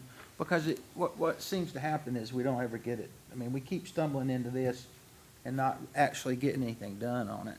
So would somebody on council like to take it, like Mike, or, as I think you'd probably be real good at doing something like that, or Shirley, or somebody, would you, I mean, just a suggestion, or do you think that's a bad suggestion? No, it's a good. To go ahead and set the rules up, the number of people, sit down maybe with staff and get all the, everything in line, then bring it back to council or talk to council and say, is this what it, and then it's done. Opposed to, because, technically we can't talk, we're not supposed to talk to each other, more than two of us at a time. So this way, somebody gets it done and then asks us all to. David, I would do that on one change. Since there can be two of us, I'd like to have, if possible, two of us, so that we can bat ideas back and forth. Would Shirley, would you like to do it with Mike, or would somebody else like to That's do it? fine. Or would you like to do it? I'm not trying to, I guess I am. guys can I'm not- do Or Jerry or Want to give somebody. it a try? Or Jerry, however you want. Who wants to do it? Who wants to do it? I'll do it. The I'll mayor. sit- I'll do it, if nobody else is available. I don't have a problem sitting with Mike and Patrick. Anybody else? Anybody else? Why not the mayor? Hey, There is more than. hey, listen, No, somebody but- else can do it, because the mayor doesn't Well, count, that's right, right? the mayor- So does anybody else want to do it? I'll work with you guys. All right. Sure. He counts, but not like you're saying. He said the mayor doesn't count. Well, No, yeah, I know, mayor doesn't count as a. as a, As a- we can- didn't- I heard you the know what first I time. meant. I don't count, so. No, the mayor doesn't Count, vote. yeah. He doesn't vote. It's- He it- counts. You won't make it an illegal meeting, okay? That's what I'm trying to say. I don't think, anyway. all right, so No. it'll be the mayor, Jerry, and myself then. And if sometime before the next meeting, maybe y'all can get together and get all these rules figured out and. We'll have some recommendations by then. Yeah. Sure. Yep.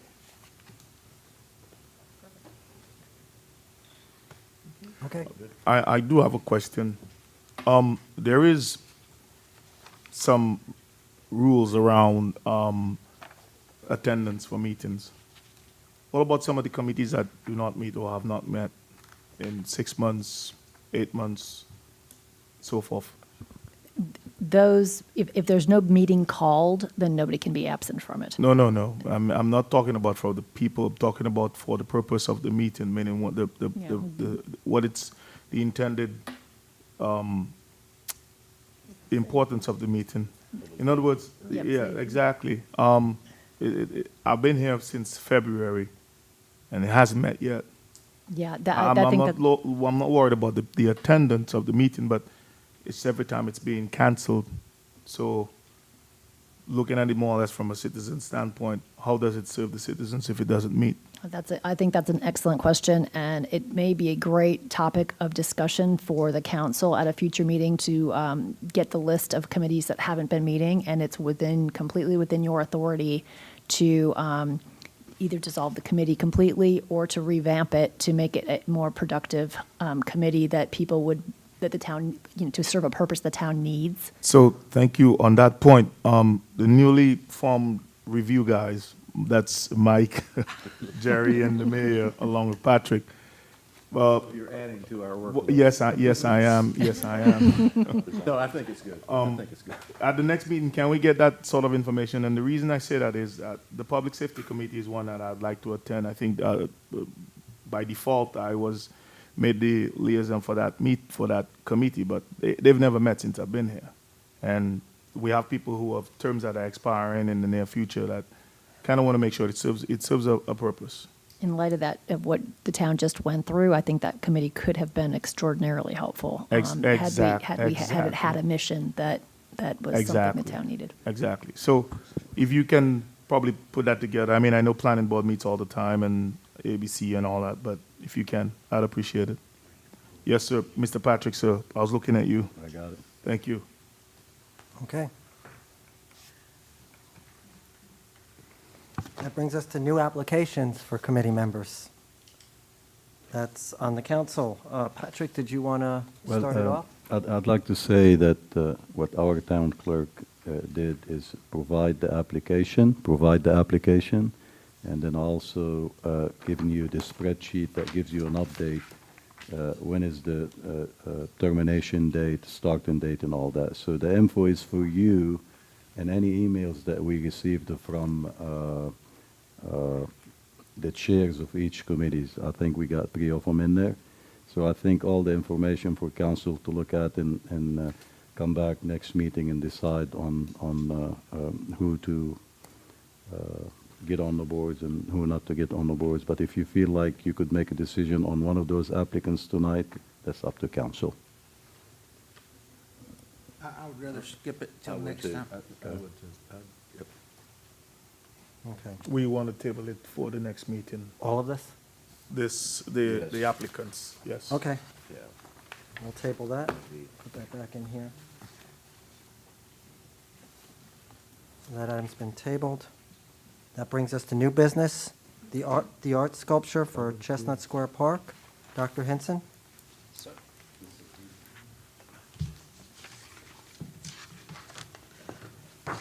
Before I begin, I want to comment on some of the photographs of Florence that we saw, and you did a great job. And you said you've seen Hugo also back in '89 when it came through Indian Trail. I did too. But also I saw 1954 Hazel when it came through, and I'm like the unofficial town historian. And I had one question that was never answered at that time. How did my father, after Hurricane Hazel in '54 came, he loaded all the kids up, I was 5 years old at the time, and brought us all around Indian Trail, and he showed us, and I wondered how Spurgeon Rao got his airplane out of the tree, which was located right down the street. It had blown his airplane. It was on the very top, just wedged in. So I've always wondered that, you know. Spurgeon with a tractor. So Spurgeon with the tractor got it out. That answers that question. Okay. Well, I'll begin. Mayor, town council members, town manager, staff, citizens of Indian Trail, and those at home, I am not an orator, but I am a pretty good writer, some say. I am here tonight as president of the nonprofit organization, the Indian Trail Arts and Historical Society, to ask for your help in completing a project that we feel will impact citizens of Indian Trail in a very positive way.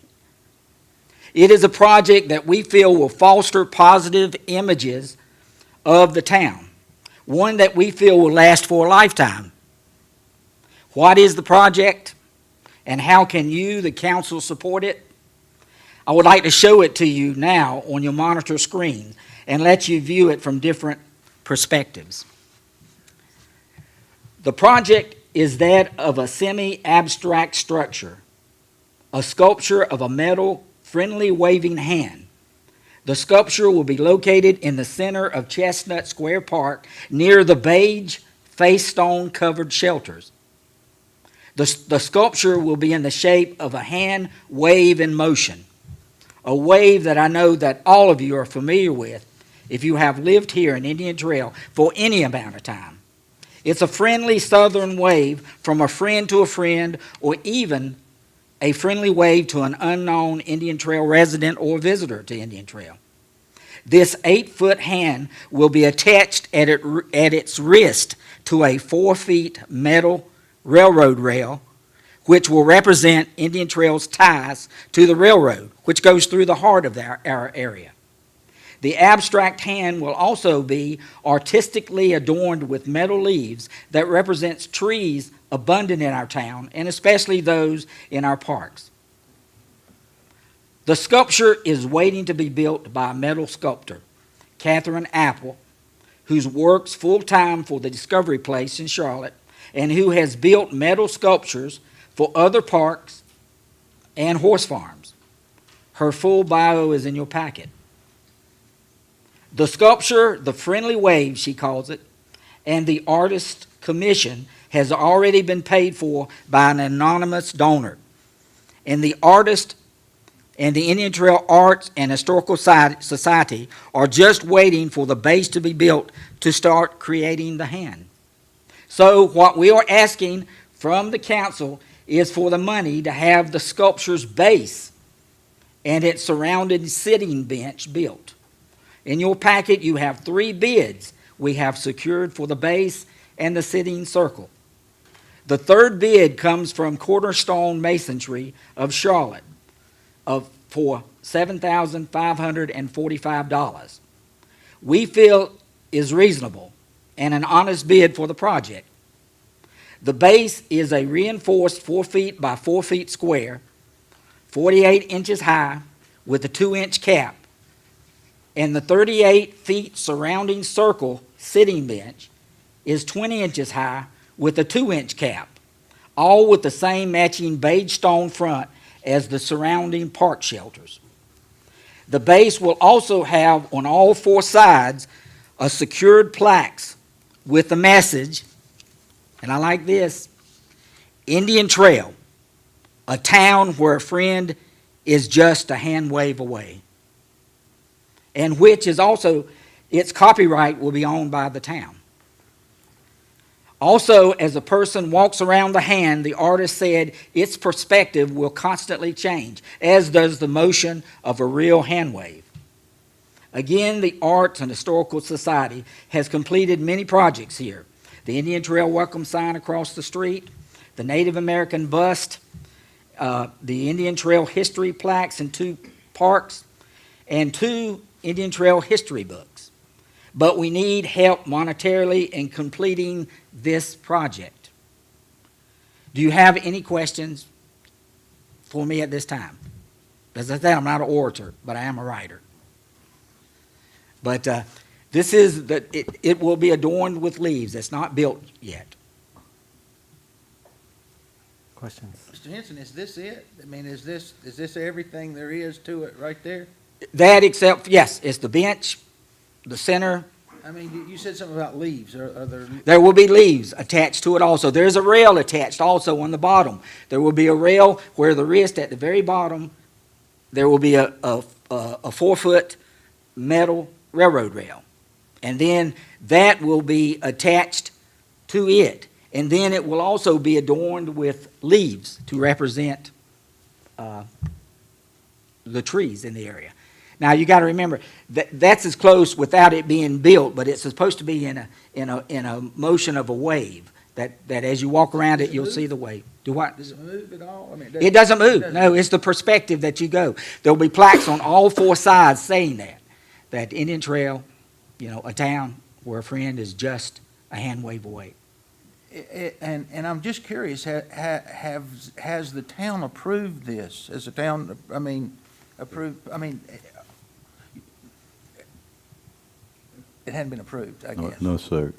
Mr. Henson approached the city, the town last year before the end of the fiscal budget, and he asked for money for the base, I think. For the base, correct. I think the amount was $700, but it took the artist sometimes to finish the sculpture, so it's a new year right now. So I told Mr. Henson that if it needed to be approved, it could have been last year, but this is the first time that. And the sculpture is not built. As I said, the sculpture, anonymous donor, is going to pay the commission, is going to pay the sculpture to build it once it is. If you've been out there and you've seen where the structure is, it's where, it's nothing but, you might have some pictures in your packet, but it's a mound, it's basically just dirt, it doesn't look good. I'm just saying it doesn't. And this is just something that would also foster the image of Indian Trail. Very positive, because I know you've seen people wave, either do a finger wave or do a hand wave. That's just a southern wave. David, were you asking what the leaves are made of? No. Yes, metal. The whole thing will be metal. Mm-hmm. Well, if I'm not mistaken, Mr. Henson, and I've really liked some of the stuff that you've done around, or yours that have done around town. Yes, sir. I think you guys are great. I really do, but I just can tell you honestly, I'm not particularly, and I don't know nothing about art, but that doesn't appeal to me, but I do believe that, and maybe you can help me out on this, Karen, is don't we have a minimum, like a $3,000 or something that we can give, and we make that decision not today, but we would make it next week. I think that's all part of our, unless this is something different. Yeah, I'm not sure of the structure. I don't know if this is a gift to the town, if it will be owned by the Historical Society. It will not, it'll be the town's. Yes, so this would be a gift to the town. So, but what I'd like to do is possibly allow me and Patrick to get more information, and we can come back to the town on sort of more specifics, and that way we'll have a better and cleaner ask and exactly what's coming, and we might just be able to get some more information for everybody to better understand what's going to happen, and we can do that at the next meeting if that's helpful to y'all. Whatever the council decides, we're all for it. But, everything we do is for the town's sake. Well, you always have, and you've done We a lot of always, nice and, things for and, the town. and we're gonna constantly do that if we get the support. And we'll take any monetary, amount for it. If it's a $3,000, then the rest of it, we'll find it. You see, so. I almost wish, Mr. Henson, if you'd maybe work with the town, and I know y'all have in the past, on maybe something that we all like. Yes. If, does anybody want to give out their Yeah, opinion on this? sure. If you give us a chance, we will. Yeah, but that's not the way exactly it's gonna look. That's as close as we can get without it being built. One of the things that when I ran for office here to represent the people is a wants and a needs. And this, to me, is definitely one of those wants, and something that we don't absolutely need. And I understand that, we want to transform this mound of dirt into this art. However, that's where we do the Christmas tree lighting over there at the park. And that doesn't cost us anything at this point. And I'm going to be blunt.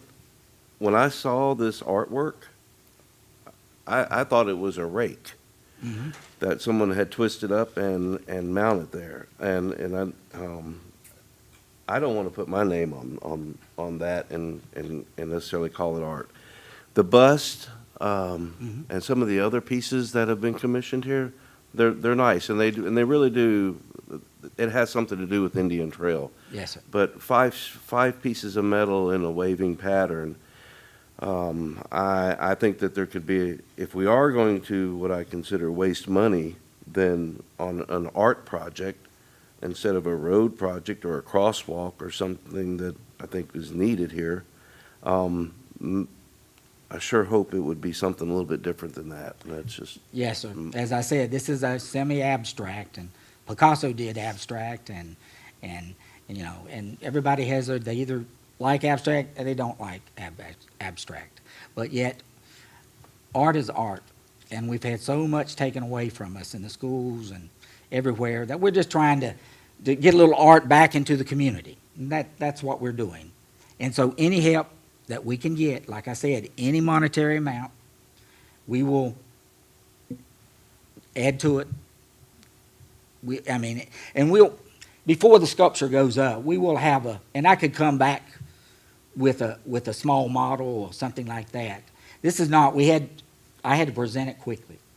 And so this is the only thing that we did, and to put it there so you could see the image. It was the hand, and there's not even a wave to that, you see? It's just a straight up. No, that's not the way that it's in a wave, like your hand would be. And like I said, and the attachment of the iron rail representing the Indian Trail going through and the leaves representing the park and everything, I think it would have a different image to it. A little abstract, but a little different image. And we all enjoy something a little different. I do. I'm just speaking for myself. Any other questions? Just have one other thing to say, and obviously, nobody else is going to speak on it. Before Mr. Henson, you're talking about, whatever we can give. Yes. And if the town decides, say, not to give you anything, I don't want you to go out there and think that it's approved to put it out there, because as far as I I know, understand. it's not. And that's why and we I don't need- want yeah, you to there's a- waste your time and money and effort on doing something that's not Nice. approved. And I'm trying to look out after. Oh, no, I on understand. you No, on that. not Yeah, at all. that's part of what we just, let's just figure out what the Art and Historical Society is looking at and wants to do, and then we can come back with a full plan and that the council we can let you know what the wish is, and we can let you know what the town restrictions are, or how the town could get it done based on your all's decision to have it go one way or the other, but we'll just work I'm not together. against art at all. Oh, I know that. I That's- like I- art, you know, and if I it were understand. an Indian or something, or it's representing Indian Trail, I might like it more, but I do then again, understand. I don't know anything about art. Oh, so. that's all right. I'm an art collector myself, and I collect abstract art too, so, you know. But, yeah, I do appreciate that, and any help you can give. And I'd like to sit down, like I said, with the city manager and the attorney, and get together and say that this is what we like to do, and, you know.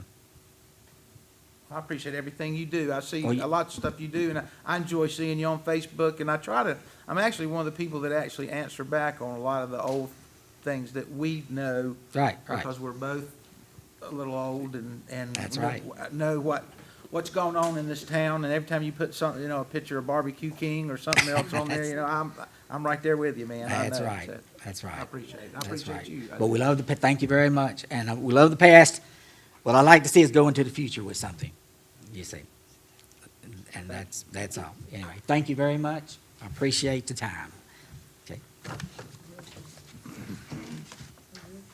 That brings us to item B, the amendment of the services agreement. Patrick, for Mr. Evans, the contract. Take it. Mayor, I'll take this one. If y'all remember, back in May, the town entered into a services agreement with Mr. Evans, and it expired on August 30th. Pursuant to that agreement, the town was going to undertake a official search for an economic development director.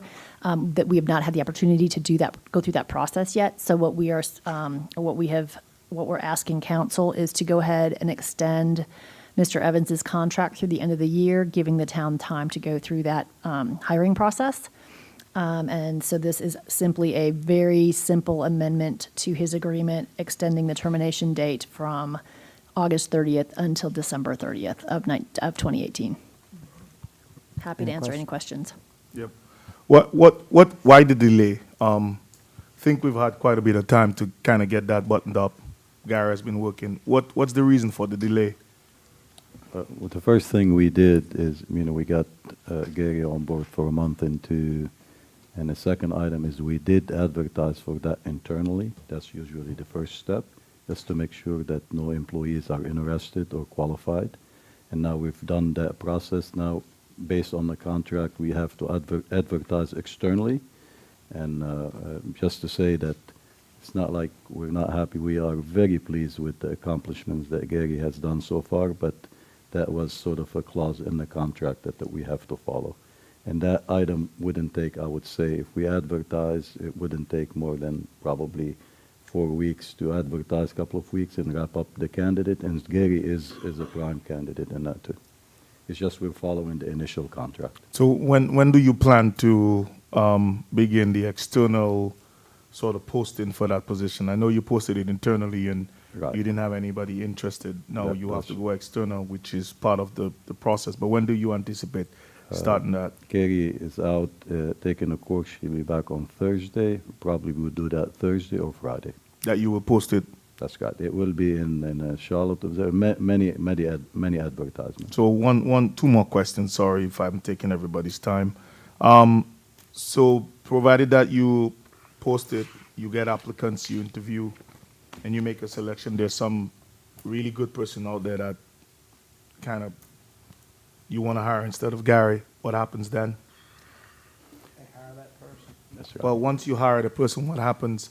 Is that automatic, or does that go to December?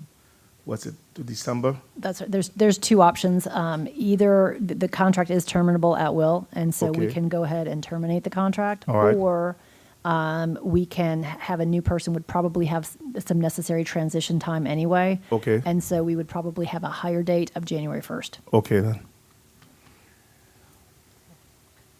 Any other questions? Okay, we'll need a motion to approve.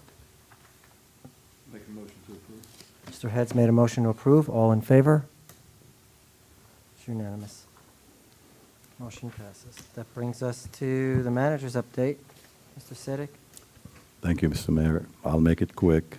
On the Veterans Memorial, we have not been fortunate to find a bricklayer, but Adam and I, we signed a contract yesterday, and we're looking at 14 weeks for the whole thing to be completed. And I think the storm added a lot to that too. There are a lot of contractors on the east side right now taking care of flooding areas, but I think 14 weeks is good, and we had a good estimate too. So that includes everything you see in the monument. In regard to the marketing campaign, we do have a reference for a local company. It doesn't look like there are a lot of overheads out there, smaller in size than the large companies that we met with. So I'll probably meet with the representative on Friday just to keep the efforts going. In regards to bonds, we're looking at paying the bonds right now for the administration building where Captain Chase is at. So we're going to pay that out of the saving, and we're also, Jim and I were consulting with our consultant when it comes to the bond consultant. So one of his recommendations is to go ahead and pay off the admin building. So we're going to start with that one and move one bond, follow the other. We do have some savings from this year, so we're going to start putting some money into paying off bonds. We did receive the park master plan. A copy has been distributed to all the directors. They generated comments, gave it back to me. We're looking into the fishing pond with the trails, the ADA basketball field, just a reserved place for that, community gardens. But the big ticket items out there in that second phase is future parking lots, additional parking, and a culvert. And Adam and I, we have a meeting with John Ross on Friday. We had to postpone it because of the storm. But what we're doing with evaluating the master plan, we're going to give it back to the consultant. He'll incorporate our comments. Then it comes back before council for review and approval. And then we will give you staff's comments and feedback too. So that's forthcoming. We're working heavily on 3 contracts right now. First Avenue, Indian Trail Park, we talked about that last time, and Chestnut Parkway Phase 3.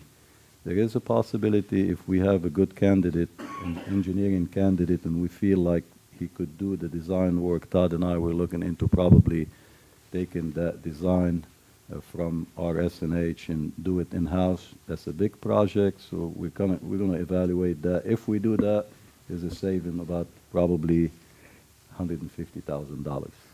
But that's a big task too. We have to stay on track with the state because they already done the geotechnical and the surveying right here next to Town Hall. So we have to stay with them so it could be open at the same time. Lemon's property, as I reported to some council member, they came back, and this time another hotel developer came with them. So hopefully the entire package come together, and that's when we bring them back before council for a second round. We are moving forward with all the projects. We do have right now 2 developers that they're interested in the property where we have Old Town Hall. I'm working with Karen on getting proposals for them or offers. As soon as we get the offers, we start negotiating, and then the final item would be is the upset bid that we have to advertise and continue getting different offers. Gary's working on a couple items out there. A couple people from out of town. One of them is interested in looking for a location for a Burger King and small items, and he is constantly communicating with local developers like Taipar and the Moser Group. This is sort of a new strategy, working together, trying to fill their retail places, empty space. Other than that, that's all what I have for council tonight. And if you have any questions, I'll be more than happy to answer. Just one question on the Lemon property. So when all that's put together, it will come back as a development workshop? Is that what you're Yes, sir. suggesting? It'll be Okay. back as a workshop with both items. Okay. Where do we stand on the donations for the Veterans Memorial at this point? We could get a report to council. I'm not sure. We've received isolated donations here and there, but there is the one that we need to follow up with is the Rotary, which is they kind of committed to two kind, 10,000 apiece. So we will follow up with Larry Helms, and I will print the spreadsheet and send council a copy of it electronically. Any other questions? That brings us to council comments. Mr. McIntyre. I'll make my comments brief. Chase, Johnny, good job. Adam, Mike, Patrick, throughout the storm. Keeping everybody up to date, making sure that some of the roads that were closed, people knew that and they didn't go try sailing, as Chase says. Patrick, you and your staff, good job again through the town. Council members, appreciate working with you guys. Everybody else who came tonight, thank you for coming. Warren, thank you for that presentation. I'll probably go home tonight and order my pass because I'm going to try and save 15 minutes of time going home each time. So appreciate that. And that's all. Thank you. Mr. Cohn. All right, I'm gonna say something tonight. I wanted to thank Johnny, Blythe, and Chase. We're just lucky to have you guys, man. You know that, and I know that. You may not know that. We know that. Thank you for everything you do. I mean, and you do it because you want to do it. And that makes it a whole lot different than a lot of other places where you go. People do it as a job, and you got. Yeah, no, I agree. And I know you don't look at it as a job. You enjoy it. You enjoy what you do. You enjoy helping people. And we're just darn lucky to have you. I appreciate you both for all the effort you have put in to what you do every day. Not only for Florence, but what you do every day.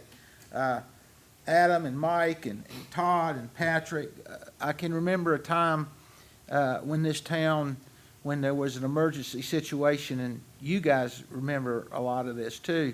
In an emergency situation, this town would shut down, and y'all weren't allowed to do anything. weren't allowed to help the residents. Weren't allowed to participate, and things have really changed around here. And you guys really want to go out and you want to help people, and that I mean, we're again just darn lucky. And Patrick, you know, you sit here all that time, and we're.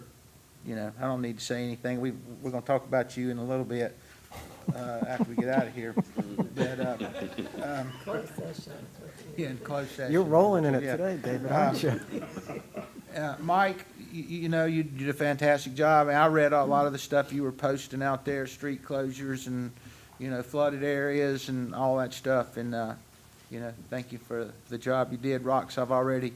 And Todd, I didn't want to leave you out. You were right there with them. The respect I have for you guys is immense, and Rox, you know, I won't. I've already said how good you and you thank you for doing what all you've done. And back in the back of the room, we have Miss Gina Alton back here, and I graduated high school with her, and she lives in Indian Trail, and we need to talk to you after the meeting. So, but anyway, Mr. Henson, I'm glad you're here. I respect what you do. I read your stuff online all the time, and man, you bring back a lot of good memories about, you know, you and I are the freaks here, where we've been here for many, many, many, many years. I was born and raised in Charlotte, west side of Charlotte, and that's where you're from. So, yeah, we know this area fairly well too. And I want to thank Jennifer and Jim and the dentist is gone already back there, but you guys are always here. And you know, council appreciates you for it. You know, we don't say it enough, but thank you for caring about your town, because you're good people, and appreciate you very much. Warren, you did a good job tonight. And you always smile. You know, you're about the smilingest man I think I've ever seen, and that's great because you make me smile when you smile. So keep it up. But anyway, I want to again thank everybody for coming, and I'm done talking. So see you next time. Mayor Alvarez. Everything they said, Chase, you and your crew, Johnny, without regards to yourself, went out there in the storm the whole time. Patrick and staff, I know I was in contact with you every few hours just to make sure you were okay if you needed anything. Give a shout out to Union County Emergency Services. They were in constant contact with me, calling, needing my approval for this or that to be added to things, and they weathered the storm also. So all the county officials that were out there. Dr. Henson, you're not a good orator, but there's Mr. Cooksey, he can sell anything, so meet each other. You've got your orator right there. Warren, you're an incredible speaker. A couple additions to my meeting with the Speaker of the House and with our representatives. You mentioned at a previous meeting to be in contact more about Indian Trail. We spoke a little bit on the super road going in from Monroe Road to try and get their assistance. Sorry, Warren. You're the turnpike, to make Indian Trail Road and Brandon Oaks and Wesley Chapel Road free-flowing. And much to my surprise, they didn't know the difference between Monroe Road and 74. So I had to take them out and show them which one was which, because they thought we were talking about 74. So now they know we'll be following up on that discussion. And we also discussed about the state utilizing Indian Trail a little more for state needs, like the transponder store, hint, and other needs, since we are now larger than Monroe and getting a little more recognition out there from the state and being a little bit more involved with the state. And I will continue to push them on that because you asked us to, Council, and I think it's time Indian Trail rises to the occasion. And other than that, everyone have a good night and God bless. Mr. Morse. You guys have left nothing else to say. So with that, I appreciate everyone coming, and everyone have a good trip home. That's it? Yep. Mr. Head. Ditto. I'll just close with, we're blessed. We are truly blessed by the people that we have around us to do what they did during the hurricane. To do, you know, and David pointed out 3 individuals. I would also add, if for those that are not aware of it, they're also committee members. So that tells us even more that they're really involved in the town and involved with us. Thanks for everyone. Thanks for staff as always. Have a good night. Drive home safe. Thanks. And Mrs. Howe. You're right, everything's been said. But everyone did a good job during this storm. I know there's 2 guys over there. They were out and about, and even David said he rode by and saw. I wasn't supposed to be out in that. Sorry. Okay. Anyway, he saw that the house was secure, and Patrick called me, and I said, "Where are you?" And he said, "I'm on the bridge," and we were hoping, I guess, your water didn't come down and get them, but, and I understand from Johnny that the Hemi Bridge flooded. And how many years has it been since it hasn't flooded? Probably about 25, 30 years Yeah. since I saw water up through the bridge there. Yeah. So, they were out there and put themselves in peril, but they were out there to help. And how many towns do you see this happen, where they come and check on you to see if you're okay? I know a lot of them do, but, we're a good knit community here, and we've got some good people. And the guys are great to work with here, and I hope everybody sees, when we were campaigning, that we were going to try to have a peaceful, we might not agree, but we agreed to disagree, that this is happening. And this is important because it takes a lot of pressure off of everybody. And Patrick, thank you for all you do, and all the staff. And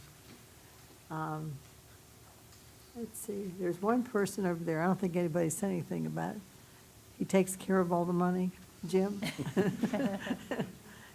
Thank you for what you do too, and everybody that's here tonight, and the people on the committees. But it's a pleasure to come here each time, it really is. Thank you. That being said, we have a closed session. Oh. Sorry, Jerry. Don't give me that look. Patrick puts this in here. NCGS 143-318-11A6. I need a motion to go to closed session. So moved. Marcus made the motion. All in favor? All right. 5-minute recess.